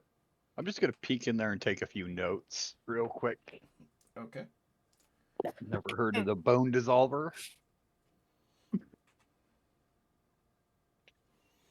Yeah, let's go find the others. We have completed this section of the map. All right. So you are heading back that way? Yep. Beautiful. So you guys come around the corner and step in. You step into the room just as the rest of them are getting served their drinks. Even though it's been an hour or so, for you two. But as you come in, was it an iguana, did I say? Yeah, the iguana wearing overalls and a straw hat comes up and says, "Oh, hi, y'all. Welcome to Frankie Freems. Y'all need a drink?" Her name tag reads How long's Layla. it been for us? However long it took you to walk in, get seated, and then bring you a drink. So 5 minutes, maybe? Okay. Just clarifying there. And just say, well, the Messiah of butt should probably get a drink. The I'm gonna what? I'm gonna shoot a grin at Tim. I have completely earned it. You have. Earn? No Earned idea how what? much hard it is to have this much love and adoration. The what? Messiah of butts. When the hell did this come about? I just earned his title like 30 minutes ago. 30 minutes ago, we were fighting ahead. Well, you guys were fighting ahead. I was waiting for you to attack me. But No, we found some other doors down there, went down them. Turns out the Messiah arrived. He got worshipped. Found a torture room, and I now have a cat that grows multiple legs that's in love with me. As you look at the feet of Tilda, you see just a ball of cat's legs and cat's paws rolling around her feet. Every once in a while, from within the ball of feeted fluff, you hear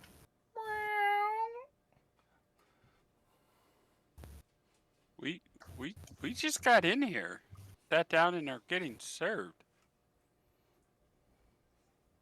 Yeah. You can well, get a lot done in 5 minutes, I guess. 5 minutes to some, an hour to others. You know. Have to be efficient. I only need 5 minutes. This place is fucking weird, anyways. Okay, well, as you guys sit and catch up, there are 5 animatrons, kind of working their way around the tavern, serving drinks and food. One of them is named Billy Beaver, which looks similar to an owlbear. The next one is Buster the Bear, a bugbear. Layla the Lizard, which you met on the way in. Piggy Wigglebutt, an orc. And Thomas T. Toad, an ogre.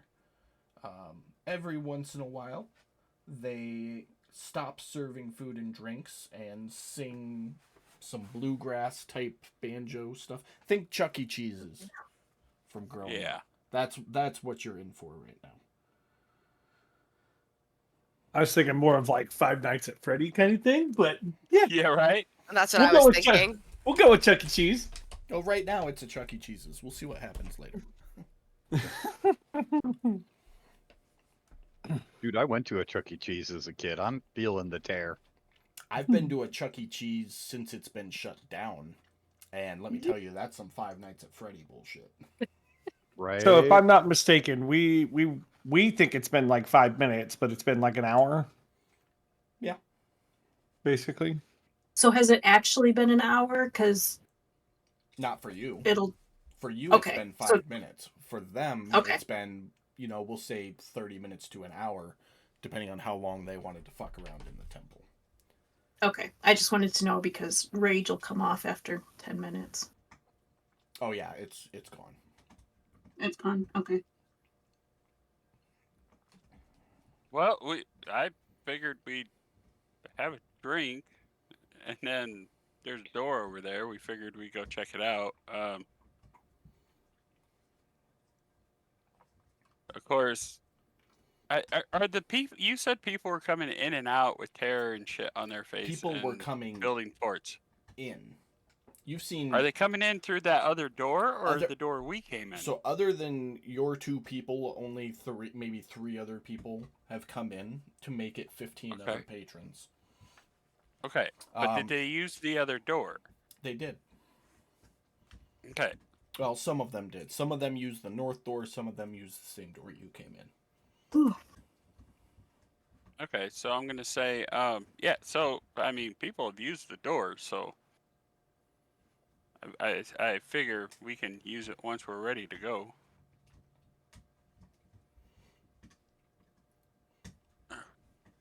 You've all been served drinks. Well, I'm waiting for food or a menu that has food on it. Almost as soon as you mention that, Billy Beaver comes over and puts down 5 plates of gruel, essentially, kind of like a beef stew but thicker, and a plate of like biscuits to go with it, and goes, "Here y'all go, enjoy now." Tucking right into that. It's okay, a little I was bland. gonna Needs say, some does it salt. smell funny or anything? So as you take a big whiff, all you smell is pickles. Does it taste like pickles or does it taste No. like beef? It tastes like Stewish. like a really thick beef stew. Can we all smell the pickles? Yeah. As you all take a whiff of whatever's around you, you can all smell pickles.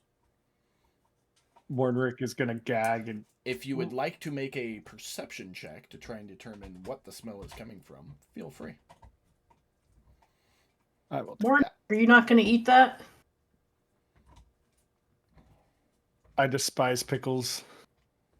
They're the bane of my existence. I'm going to shrug and scoot his bowl toward me.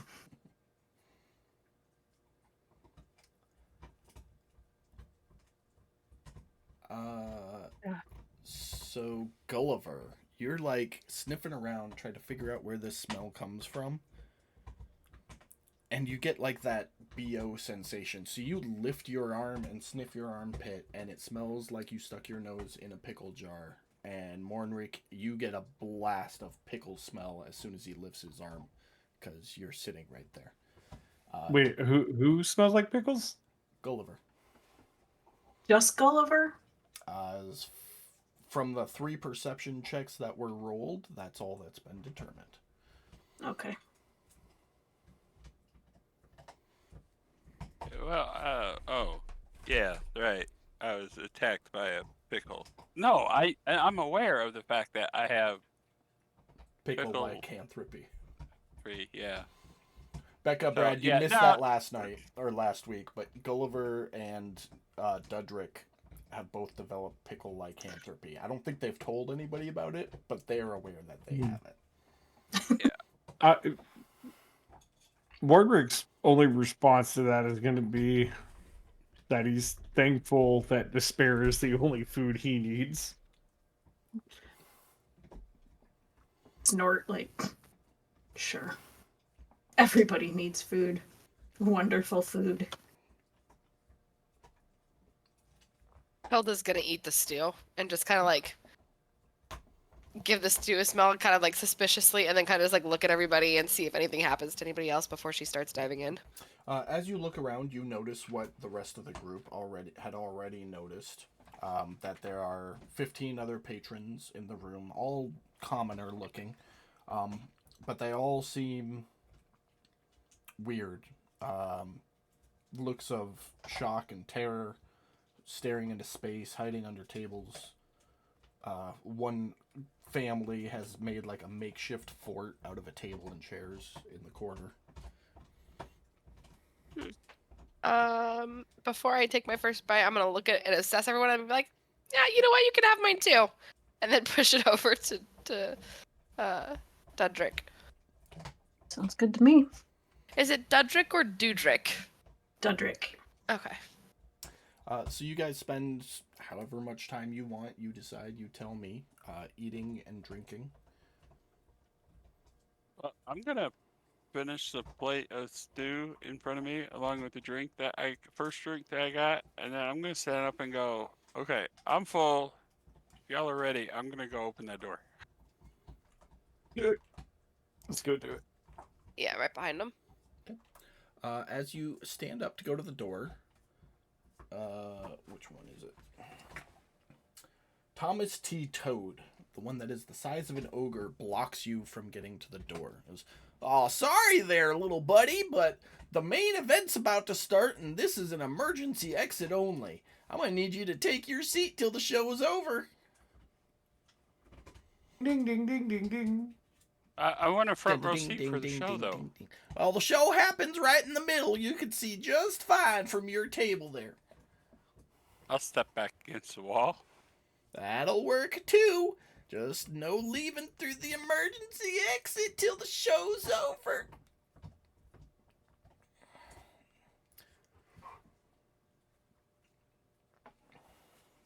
Anybody else doing anything?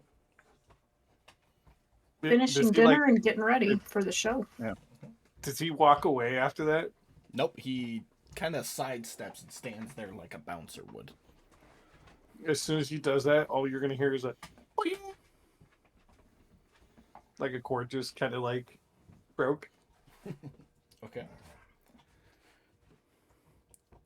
Anybody else doing anything? Just eating and drinking. So a moment or so later, your cat has now developed a second layer of legs and is now twice the size of its original ball. And you still hear the meows, but they sound very muffled and strained, and it's still affectionately at your feet. But a moment or two after Gulliver tried leaving, Layla the lizard walks out to the middle of the room and goes, "All right, y'all. It's time for the grand event. The show you've all been waiting for." And you can see as you look around the restaurant, as she starts speaking, all of the patrons, the commoners, start like cowering and looking more in shock and shaking and hiding under tables. And as Layla finishes talking, the lights go out and red strobes start spinning in the corners of the room. And as you look around at the automatrons, they look...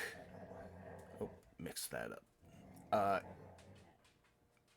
The only way to describe it is evil. And they start hacking away at the commoners. Huh. Around All the animatronics do that, all 5 of them. including the one by the door. Yeah, they're just hacking at the patrons. I know the map is small. If the one by the door is hacking at patrons, I'm gonna try to slip by and go through the door. Okay. Well, everybody roll me initiative first. And then if that's what you want to do, Brad, you can try to do it on your turn. Yeah.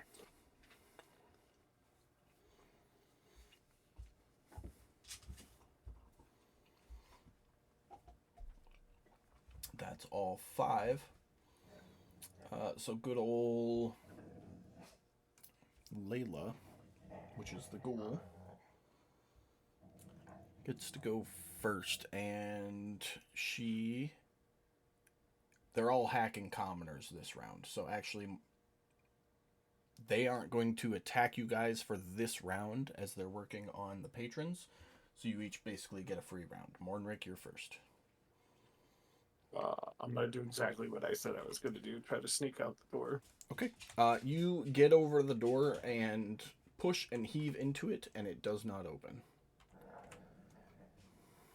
And before you ask, it is not a pull door. The door simply will not budge. Turn around and look at the guys and be like, well, I guess this really is going to be like last Friday night. And I think the door was probably my action, right? Yeah. Then I don't really have anything else other than maybe try to... I mean, it's hard with the room, but try to position myself in a way that I'm away from everybody else, or away from all the guys. per se. So like back in the corner, kind of. Yeah, that'll work for now. Okay. Tilda.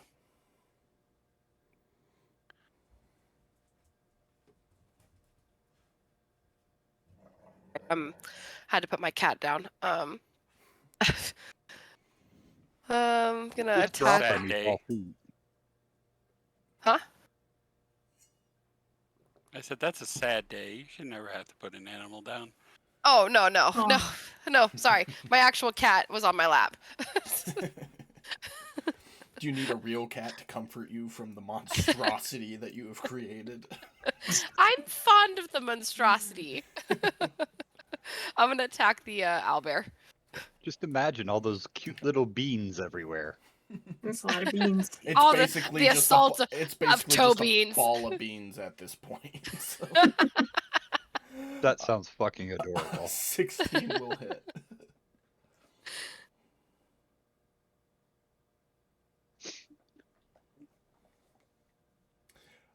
10 points of damage. It's looking rough. You got a good hit there. Perfect. That is my turn. All right, Tim.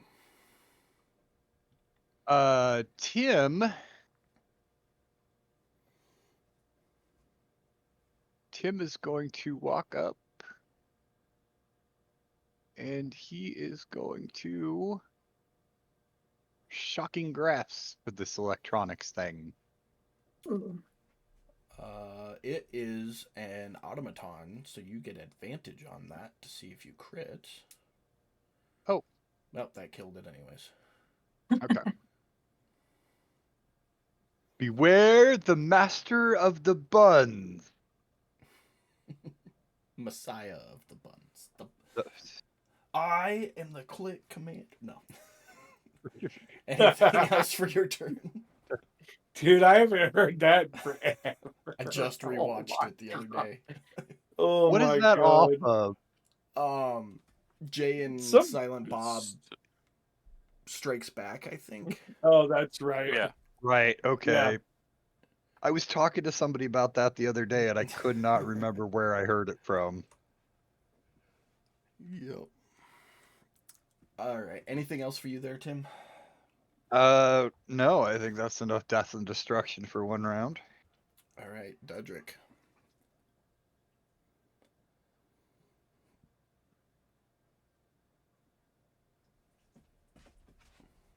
Oh, Katie.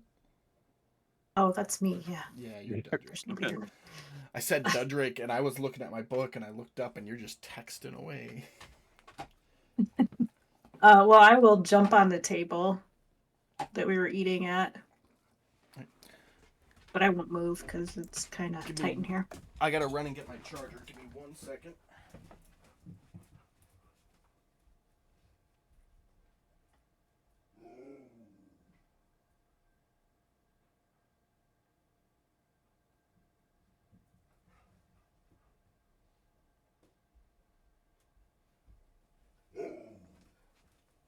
Sitting here wondering why my dogs are all being fucking psychotic with me, and I realize that it is past their supper time because they usually eat while we've been playing. Where is it? Oh, that's not gonna work.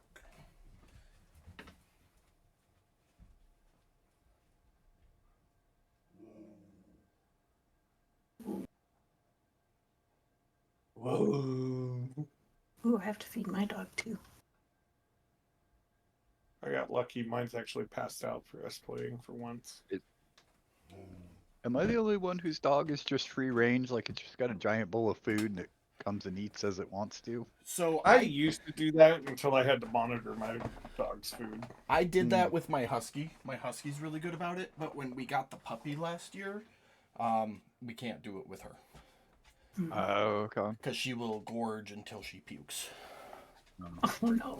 and then gorge the vomit until she vomits again. So, Lovely.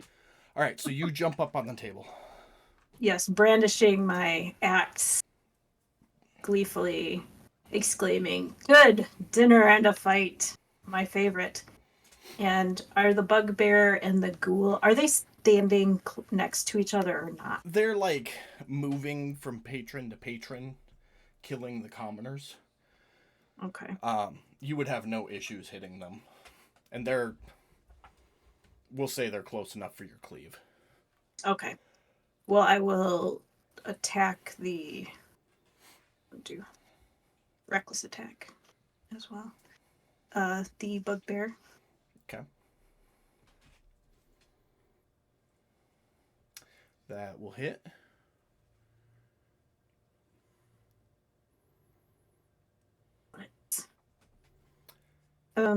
Is it, do you roll to hit or do you just roll Um, damage? So you do need to roll to... Yeah, you still make a melee attack roll against the second creature. And then it will take damage without the ability modifier. You want me to roll it in the chat box? No, just roll it regular and I'll give it 3 back. Okay. That'll be alright.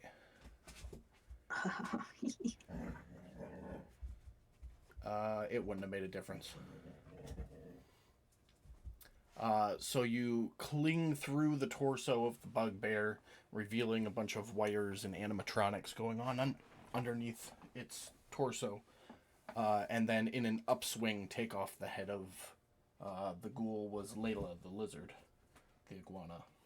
That's great. Layla. Anything else? And that, nope, that is it. I Alright. am.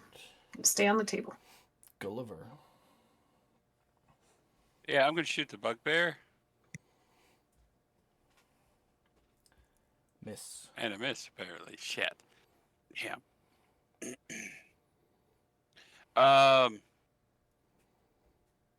Yeah, I guess I'm just gonna hold still then.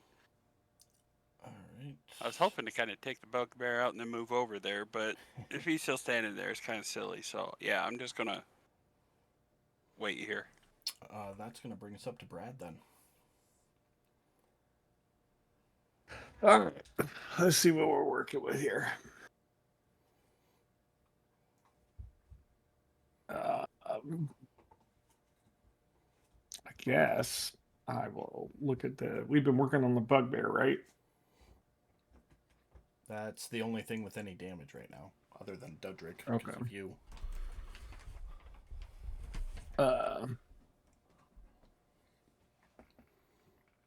I will cast Vicious Mockery on it. Okay. Start twinging at my loot. But this won't be the night I won't fall for you.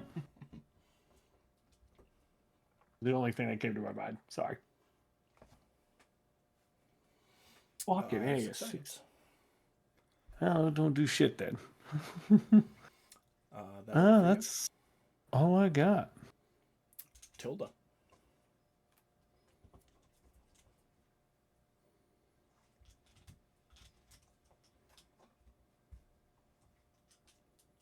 Yes, sorry. I'm gonna attack the ogre with the great sword.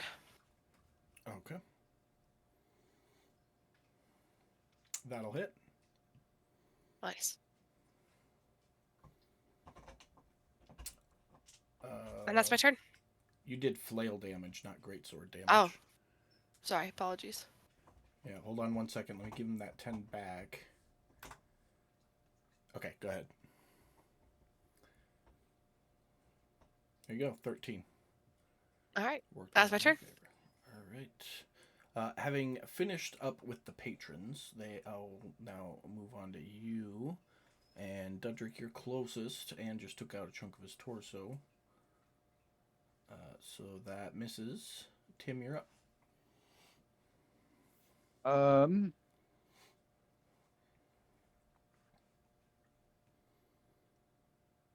Shocking Grasp is with advantage against all of them. Because they are metallic. Made of metal. There you go, that's a hit.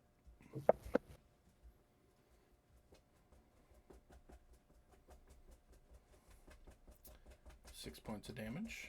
Anything else for you or Nevermore? No. Alright. Ogre is is up.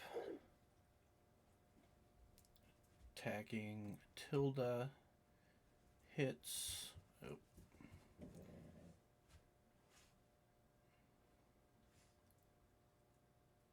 What the hell just happened? I freaking dropped it on himself. That's not supposed to happen. We won't tell if you don't. He just made a mistake and he has to live or die with the consequences. No, he did 8 points of damage to Tilda. And Dudrick, you're up. Okay. Well, I will fly off this table and like slide through Tim's legs to get over here and swing on this guy. Okay. I giggle like the Pillsbury Doughboy when she does.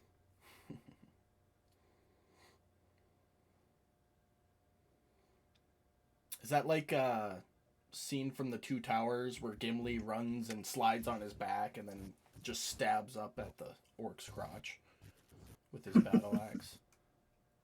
That hits though. It is now. Take the bigger one. And that'll kill him. All right.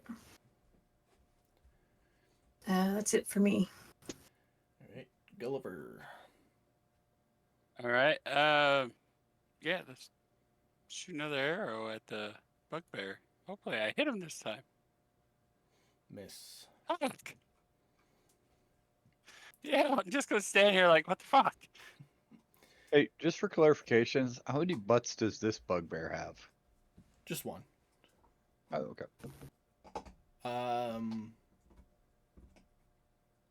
You have you have a fighting style, don't you? Archery?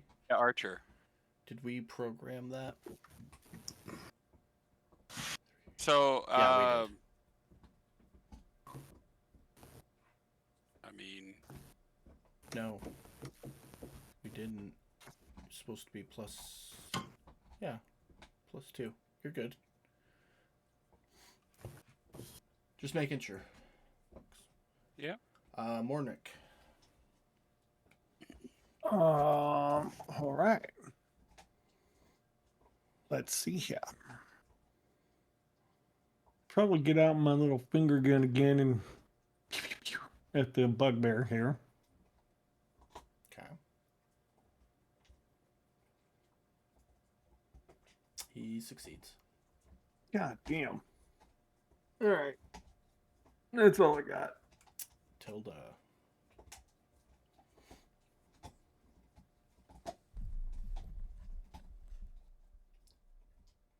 Same thing. Okay. And I'm gonna miss that. That one's gonna miss. Is that And it I for don't you? have that. Yep, that's it. If you want, you have your second wind. It heals 1d10 plus 3, and it's a bonus action. Yeah, you know what? Sure. Let's do it. So, I mean, you did get hit. You've got 2 uses of it. They replenish at after a short or long rest. So, 6. Okay, so you're only down 2 now. Yeah. Cool. That'll That's bring my turn. us to the bugbear, who is gonna step up to Mornrick and miss. I guess he rolled a 10. Tim. Tim's gonna come up here to the ogre.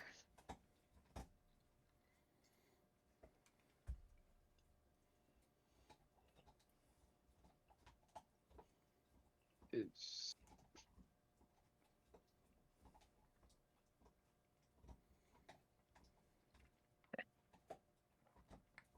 Deceased. you.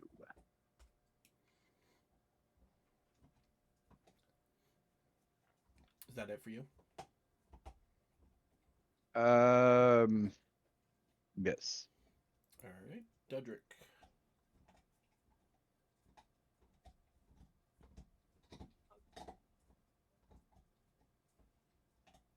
Becca. or not Becca. Oh, Katie. Katie. I was about to say. That's not. It's not me. It's not me Sorry. either. I'm I not got confused. Dudrick. I'll run back here to the table.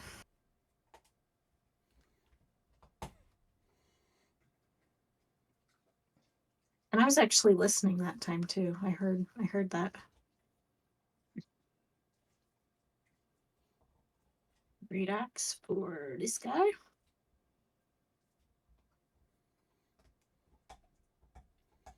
And he's deceased. As he dies, the red strobe lights quit strobing.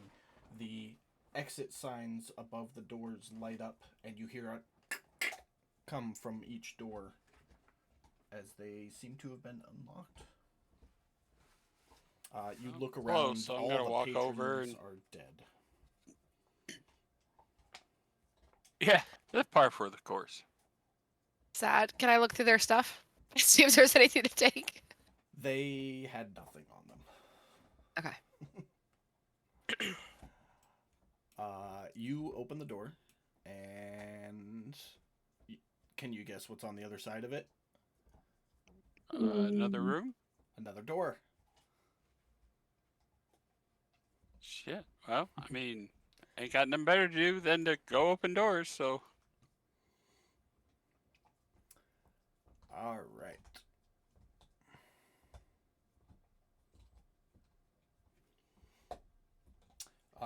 This room, you hear in Rick's voice in the top of your head, looks a whole lot like the movie about the weirdo with the chocolate factory that's seen with all the kids. You know, the one where the one kid gets sucked up in the pipe. You remember that? It's kind of like that, but with gold pieces and treasure everywhere. There's a massive treasure chest perched on a toadstool over in that one corner. The chest is made of wood. The toadstool is made of sapphires. A geyser of gold and platinum coins cascades from a fountain over in the wall over there, forming a makeshift river of fortune that bisects the room. The bridge across the river is made of diamonds, and the trees along its banks are glittering rubies. Gorgeous emerald meadows cover the rest of the room, littered with flowers crafted from a pearlescent white material. Probably pearl, all things considered. Is there a door? Not that you can see. Alright, I'm just gonna turn around and go, I don't see a fucking door here. I just see a whole bunch of treasure. Tim, have you looked into the treasure room thus far? Yeah, I will go look up there. Okay, beautiful. As you look in, you see a large D20 shaped ruby on the far side of the room, right next to the treasure chest. I immediately run and snap that shit up. So you all watch as Tim runs across the room and picks up this D20 shaped ruby. For those of you who weren't here in week 1, Tim has a dice fetish. It's a curse. Like a legitimate curse that he got. So yeah. And I'm okay with it. There were goblins playing a D&D variant, and he was cursed with being a dice goblin when he stole their dice from them. Well, looted. That's fair. Not really a curse. It just kind of set my inner self free. Yeah, it works. But yeah, So a blessing then. Right. You A watched blessing from our Lord. you watched him sprint across the room, and nothing happens to him. Okay. I'm just gonna keep walking and go, okay, we need to go find another door. I'm looking for more D20s. Make an investigation check, and or perception, your choice. Oop, I guess they're the same either way. I'll go with them and help, Wow. I guess. That was a sad roll. Because we're looking for a door in there, right? Yeah. Or something. Sure, if that's what you're looking for. But I said all I see is treasure. I don't see a door. So, Uh-oh. and I walked away.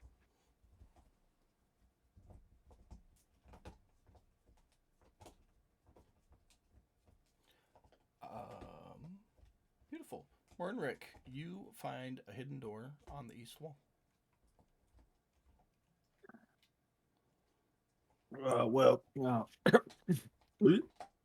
didn't look hard enough. There's a door right here. I This done room's too left. bright. He's out of here. Yeah, He I might done be talking left. to himself. He does that. Or I'm they'll gonna look open the over door. my shoulder and see if I can see Oliver. So He's in the doorway unless Mike says he went farther. Yeah, no, I was waiting for the rest of the group to catch up. So Okay. So he's still in the doorway though. I'm gonna motion. There's a door in here. what? And then I start walking in that direction. Guess follow Dudrick in.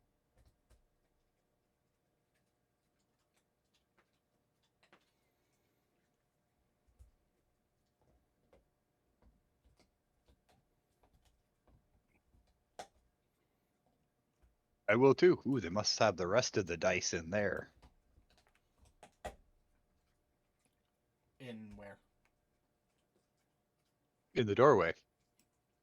Ah, okay. Did you by say his, out loud you were looking for dice?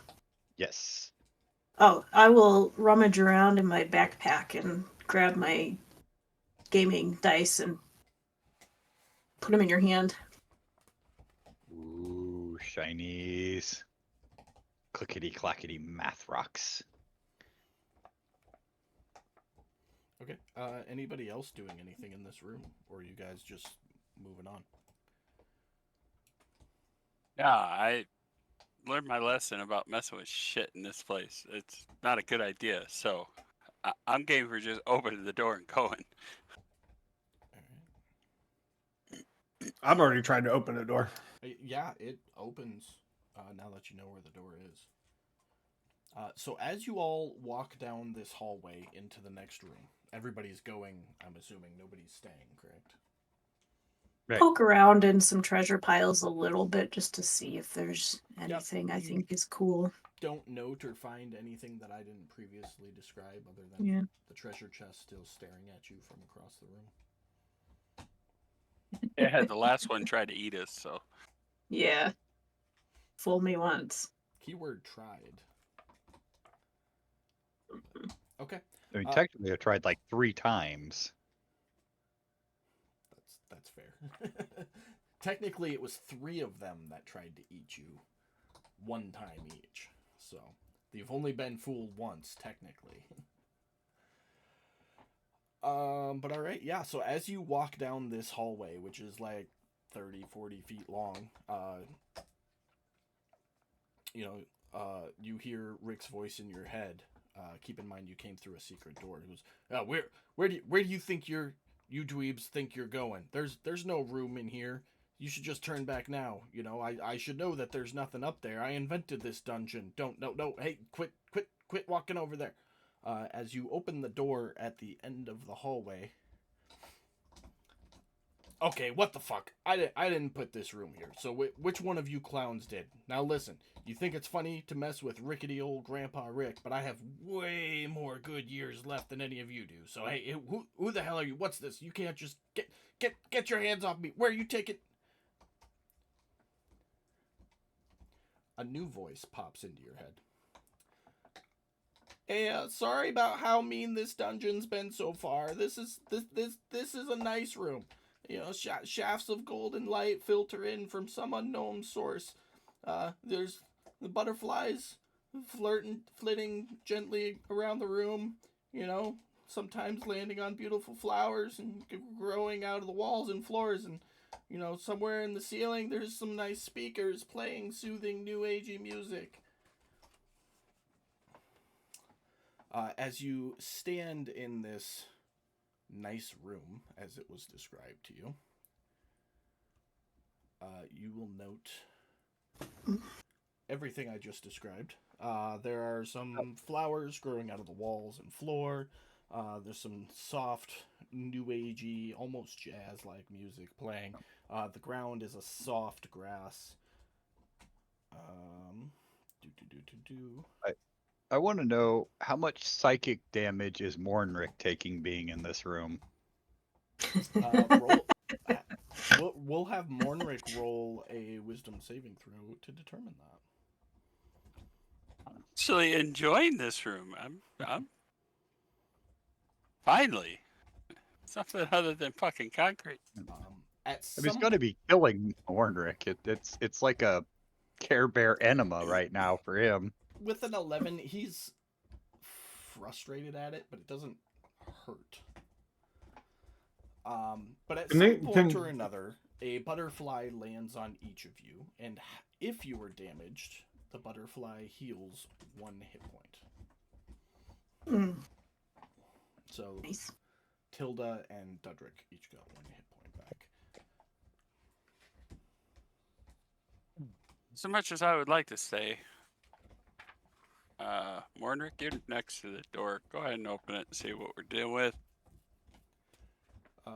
As you I opened the door. As you draw near to this room, you hear the sound of rattling bones. Not in a spooky way, in a fun way.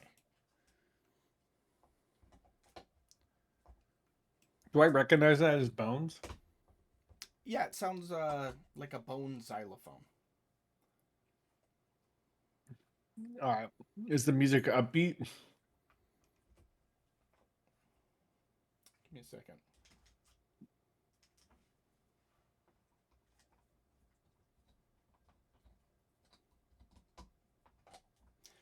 It doesn't sound like any particular kind of music. It just sounds like somebody's banging on it. Ugh. Whatever gets us out of this room. Let's go. I'm going. So you open the door and you see in front of you 5 skeletons. They look up, see you, and look right back down at what you're doing. And you'll see that they're all crowded around a xylophone made of bones. A xylobone, if you will. I will not. They are trying to play it, but are nowhere near dexterous enough and can't. So they're just like banging on it.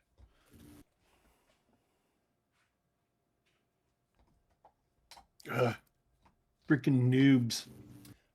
At the Come on. floor just inside the door there, you will notice a set of xylobone mallets. Like the mallets you would use on a xylophone. Oh, for some reason it took me a second. I didn't even realize what a xylophone was. Did you Google it? No, it just finally clicked on my head because I was like, why the fuck do we need a mallet? And then it clicked. Gotcha. Yeah, I'm gonna make my way through this section, trying not to step on anything, avoiding everything, and heading towards the door. Okay. Do I see the mallets on the ground? You see them, yeah. Okay. I picked them up. As soon as you pick them up, the skeletons run to the edges of the room and come back with various bone instruments. 2 of them are holding a guitar, one of them has a drum set, one has an upright bass, and one has a saxophone. And the skeletons all run to a different person in the party offering an instrument. And when you don't take it for a second, they play musical chairs and switch. So over the next minute, you'll be offered each of the types of instruments, and they're offering it to you. I will end I up will with take the them. upright bass. Okay. I'll take the bagpipes. You guys can add those to your inventory. I will take these. I'm gonna call it the saxophone. Is there Okay. anything resembling a tambourine? The drum set. Kinda. On a whole drum set, damn. So who's got? I've got the xylophone. Becca's got the saxophone, right? Mm-hmm. Mm-hmm. Yeah, I guess I'll take the guitar. Okay. What else is left? Katie, you took the upright bass, right? Yeah, Okay. So because that it's leaves huge. Tim. That leaves you with the regular bass. After you take the instrument, the skeletons stand there. This sucks. Nobody Waiting. ever sleeps with the bass player. Uh, yeah, they're standing there, waiting patiently. I'll pluck a string. I will blow a note on the saxophone. Everybody playing, go ahead and roll me a performance check. Are you guys in the room when you're doing this? Yeah, Yeah. it would have been assumed. Yeah. So, Mornrick, as soon as he hears like the little notes coming out, he's gonna. That's it. Time to get swifty. Let's do this. I Sorry. demand that our band name be called the Bone Jangles. All right, let me see what I roll for mine, because that's going to depend on what I give you guys. I'm gonna change that for my 16. I'm gonna. Can I do a reroll on it? Do I have anything? You have the Uh, inspiration. You got your You get the hero inspiration. inspiration. Oh, I do. Yes, I will use that. I just want to know, do I play good enough? You'll find out after everybody's rolled. Better. Beautiful. You guys jam it out and rock it, and the skeletons love it.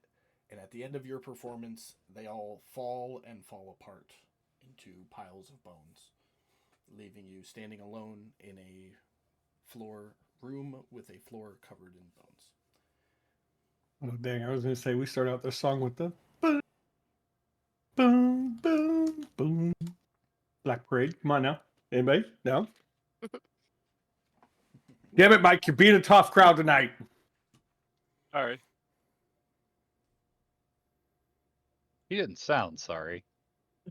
No, he did not. That's the kind of sorry you say to a little kid who's like, "Well, why didn't you answer the phone? Because you handed me a rock, kid. What do you want?"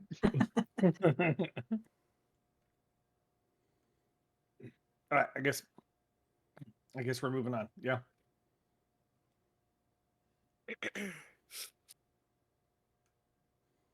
Okay, beautiful. Fucking dog. Give me 1 second here.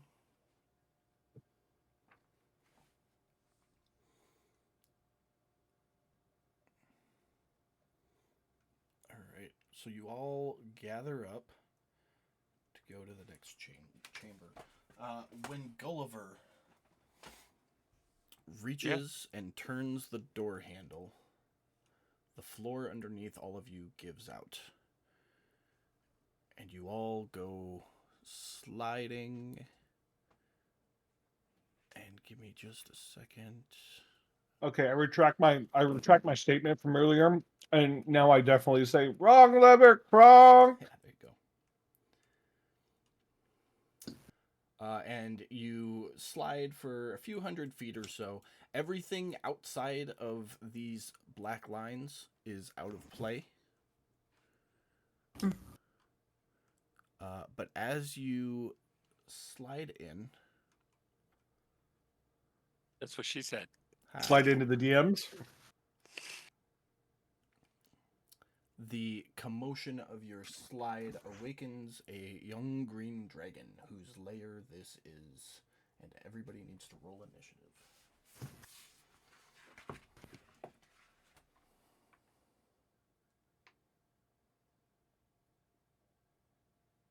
Has it been within 10 minutes?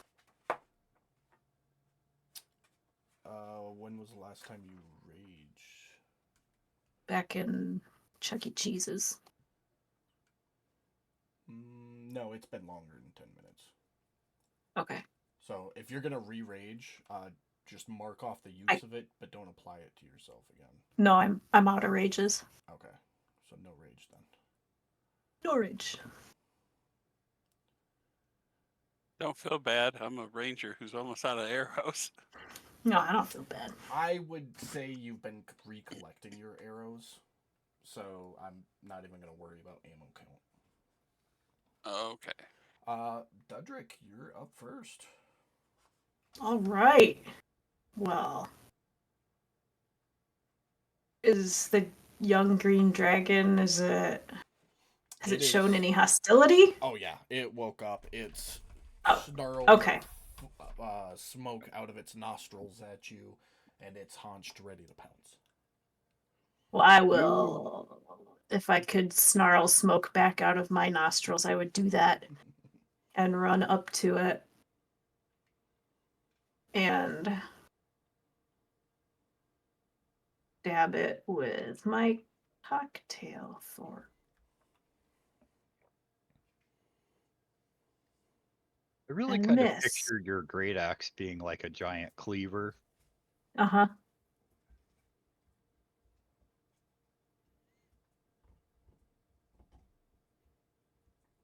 And that's it for me.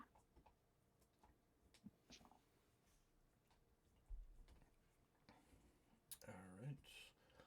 That brings us to the dragon's turn. He is better prepared than I am, I'm sure. But anybody who's watched me play dragons before. You don't know him. You can't judge his life.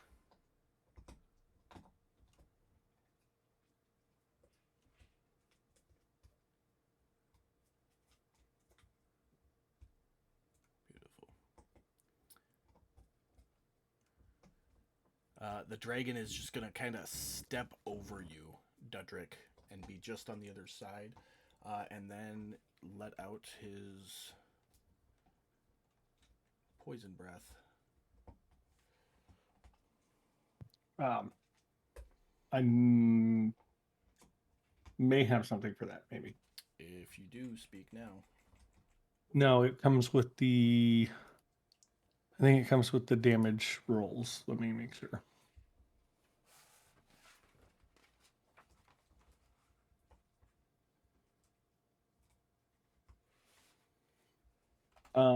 Yes. So it comes with the damage roll. So am I rolling damage, or you got something? No. It comes on the damage roll. So once you roll damage, Would second wind apply here? So that has to be a bonus action on your turn. Mm. And he just knocked 3 of you out. well, never mind. I was going to reduce some of that, but I doubt that that's going to work at this point. Well, what do you have? So it's called cutting words. Anything when a creature that you can see within 60 feet of yourself makes a damage roll or succeeds on an ability check or attack roll, you can take a reaction to expend one of your bardic inspirations. Roll your bardic inspiration die and subtract the number rolled from the creature's roll, reducing the damage or potentially turning the success into a failure. But I'm pretty sure that it exceeded it so bad that that's not going to matter. Yeah. So I'm not even going to trip on it. Yeah, and I'd have to look more into it. I think that would be more of like a melee thing. It just says an attack roll. Yeah. That's something we'll have to look into. But Tilda, you're still up. And it is your turn. So on your bonus action, you can second wind. And don't forget you have those 2 healing potions. Yeah, so I'm gonna use one of the healing potions for myself. As an action? Or a bonus action? To get the... If you do it as an action, you get the full amount. The full 10 hit points from Maximum. it. If you do it as a bonus action, you roll for it. And if I give it to one of them that's dying, is that full healing for them? It'll be the full 10 points if you use your action to administer it.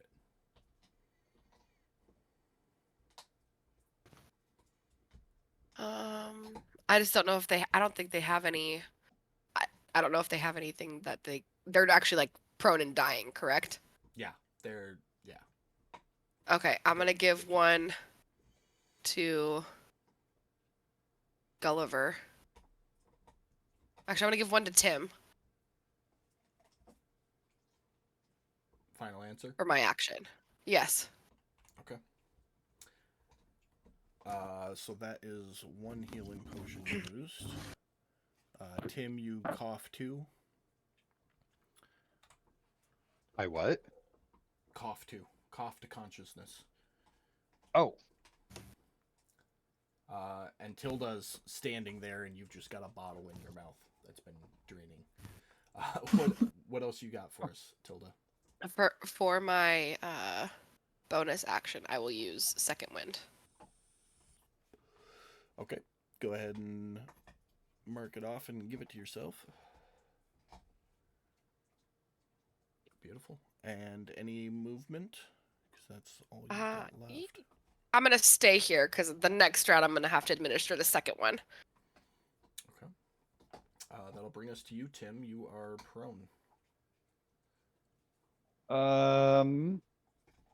Is there any disadvantage to casting from prone? No. Only if you're casting a spell at a target that is prone. That's when there's disadvantage. But casting from prone doesn't affect you. I don't think at least. Okay.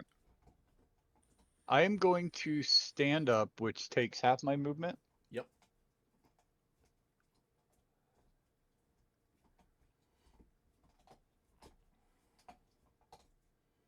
Okay. So I'm going to stand up and I'm going to move over here. And let me see, how far away am I? 35.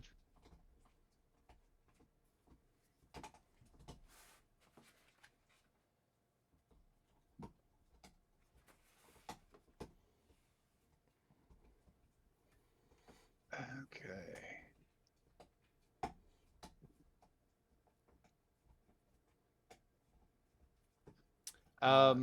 So it misses. gonna- It doesn't do damage, but the arc connects between you and the dragon. I'm going to use my 16, which would make that 21. Would that hit? Yes, it would. Okay. You used both your portents though. I used. You had a 14 and a 17. You used the 17 earlier in the session, and you used the 14 on the one of the performance check with the spectator. Oh, I did. Okay. Yeah, You're so right. You've used both of them. Okay, well, in that case, I'm going to use my inspiration. Okay, that works. Well, fuck. Still a miss, but good try. All right. Is that it Me just 1 second.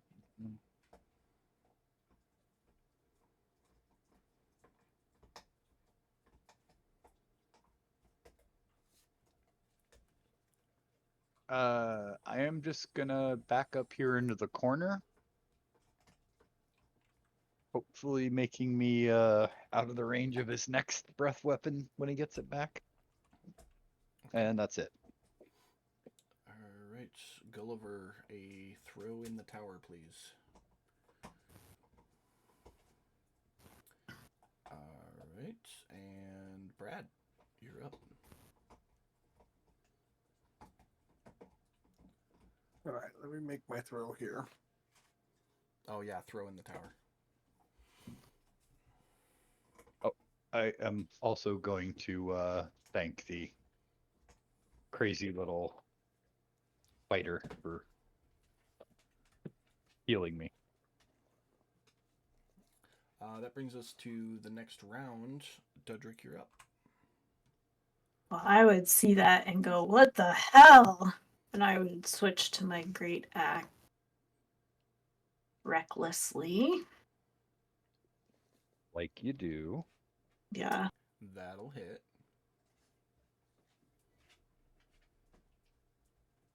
Ooh. 5 points of damage. And just be there, ready.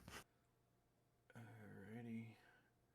Dragon's turn. He's gonna turn around and swing his claws at you, Dudrick, hitting.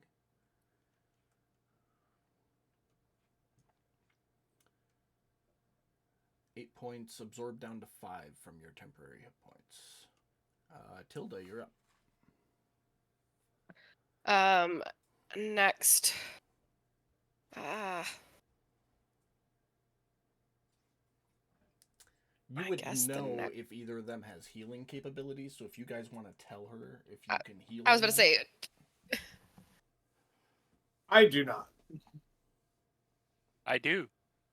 Okay, then I give the second one to Gulliver. Okay, and that's an action. Yes.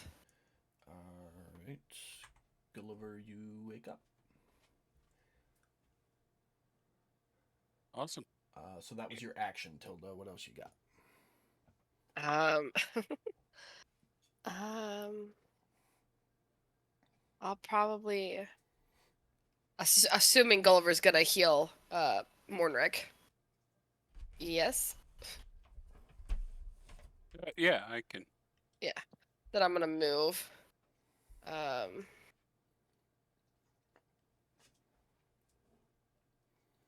Over close.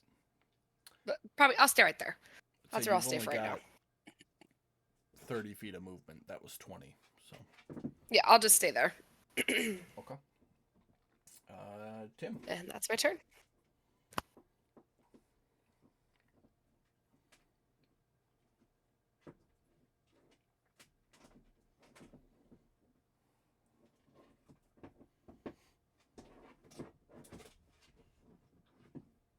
Whose turn was it? Yours. Yours. Oh. Um. See, I don't have any sort of healing. Um.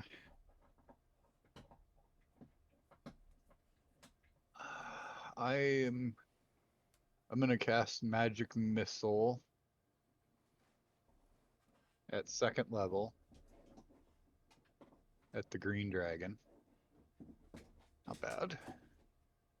And then bonus action Witch Bolt. All right.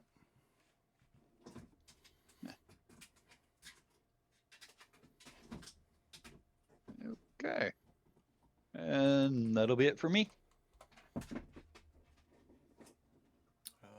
Gulliver. Okay. Yeah, I'm gonna stand up. I'll use my healing word on Ornrick. Say, now's not the time to die. And then I'm gonna run back here into the corner. But the void was about to take me.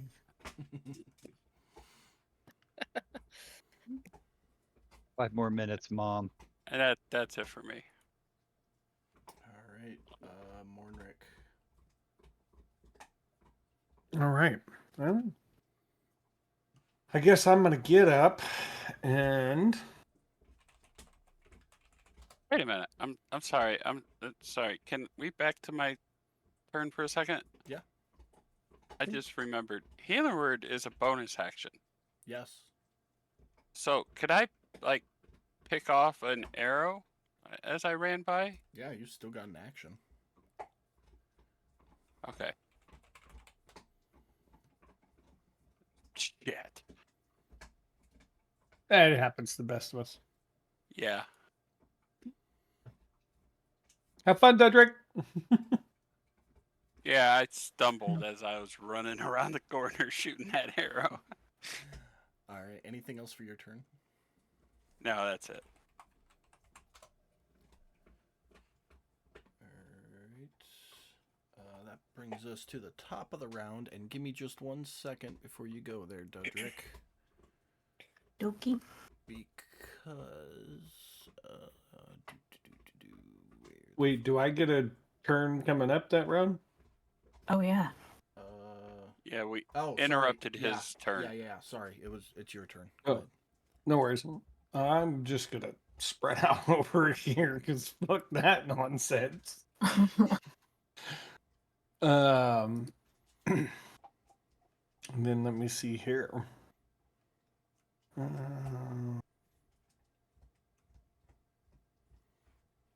That's probably not a good one to use.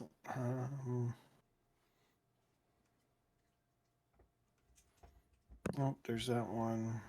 I'm gonna cast.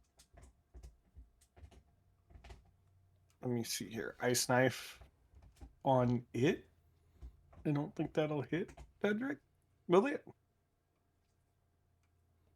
No. The No, dragon's just a big 5 enough foot. that you can hit the dragon without hitting Dudrick. Okay, so I'm gonna throw ice knife at it.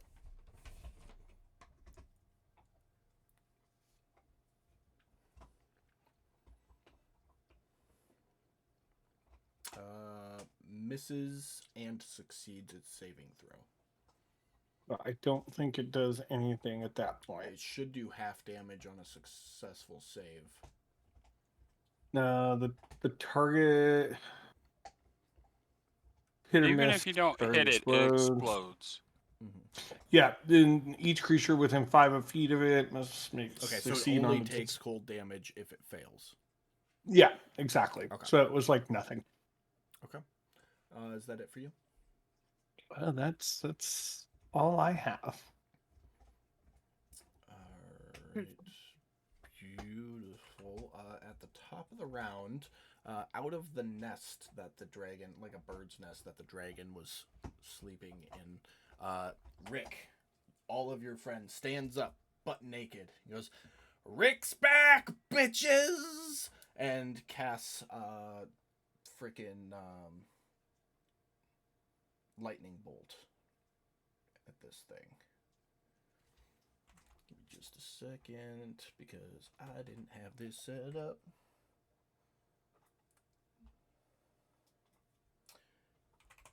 Because it suck. There we go.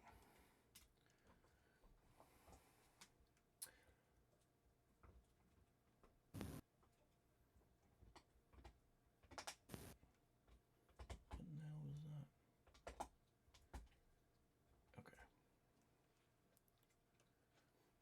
that? Okay. Lightning bolt slams into the green dragon, and then he runs over here, butt naked. Dudrick. Huh. All right. Uh, doesn't affect my game any. Gotta have. Crit on it. A crit. Nice. There you go. Oh, one. You can Re-roll that. you can Yeah. roll the damage in the chat box. See if you got higher. Get higher. What is that? Two d12s. 2d12. Yep. 1 and 2. If you pick up Much one of the better. dice Yeah. and then right click, it'll add the dice so you can roll 2 at a time next time. Yeah. It's an extra 7 points of damage though. Take it. All right. Anything else for you? Nope. Alright, that brings us to the dragon's turn, who, now that Rick is awake, he is severely focused on and charges over. If you want that attack of opportunity, Katie, you can go for it. Sure do. But he is going to take a bite at it, miss, and take a claw at him. And hit.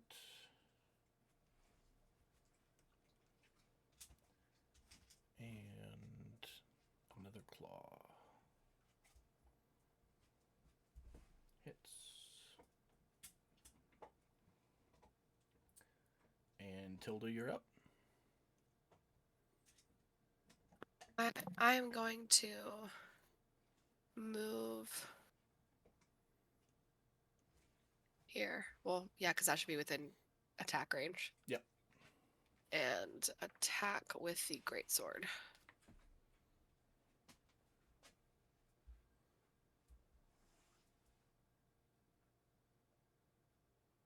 Yay.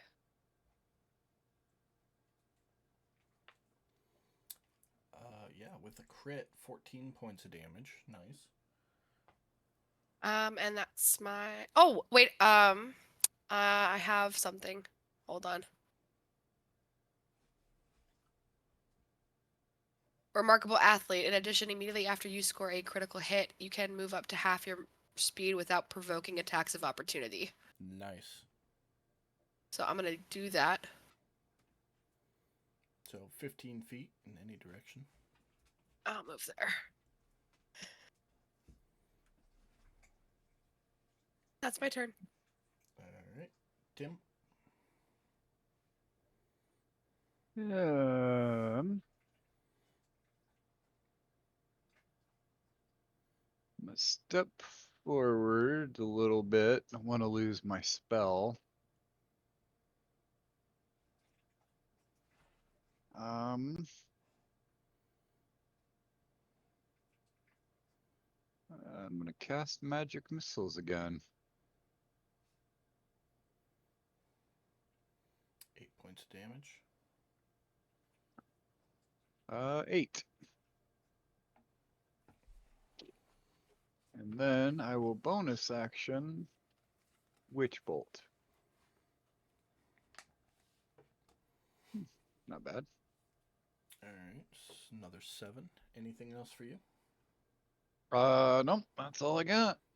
All right. Gulliver. All right. I'm gonna step up to the corner here. Use my favorite enemy ability to use a hunter's mark Okay. on the dragon. And pop another arrow.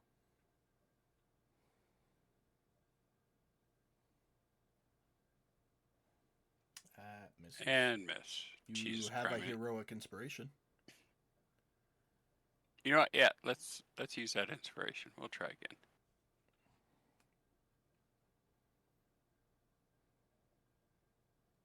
Miss. Just misses. Did better, still missed. Damn it. Okay, and then I'm gonna back up. Change your dice. Yeah. Not a bad idea. That it for you? That's it for me. All right. Mornrick.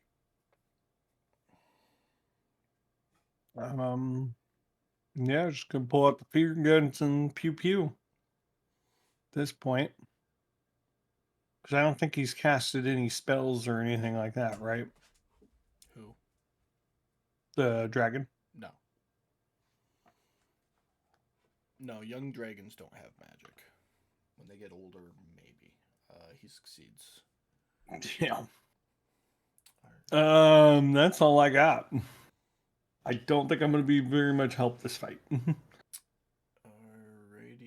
Well, good old Rick lets off another lightning bolt. Dragon succeeds. So it should be half of this. Yep, 12 points of damage there. Dudrick, you're up. All right. Tenderized him a little bit for me here.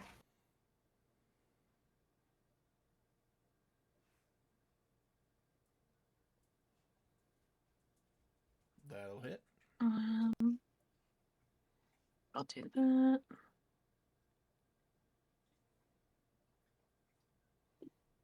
I'll So take 12 9, points of 10, 11, damage. 12. 12 points of damage. Oh, is that just enough?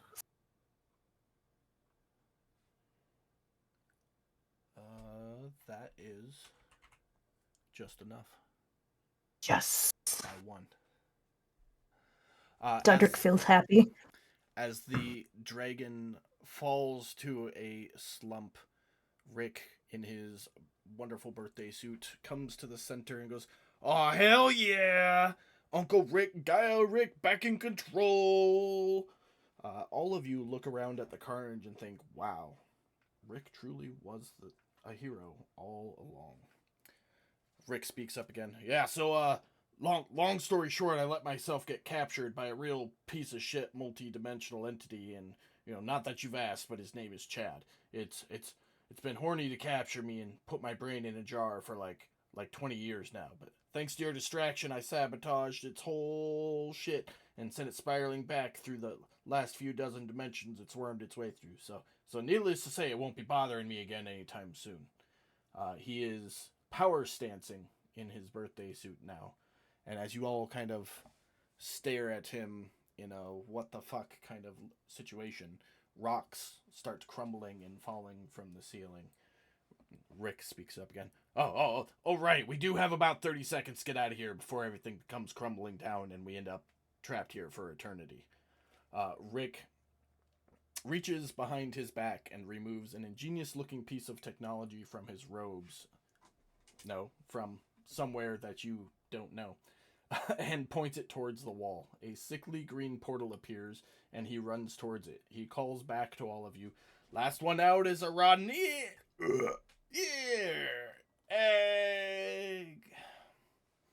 As he disappears. Yeah, run into the portal. Yep, I guess I'll go.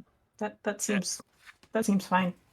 Yeah, I'm following for You sure. all follow Rick through the portal and go on to have many more adventures now that he has broken your adventuring cherries. And that concludes the Rick and Morty versus D&D adventure.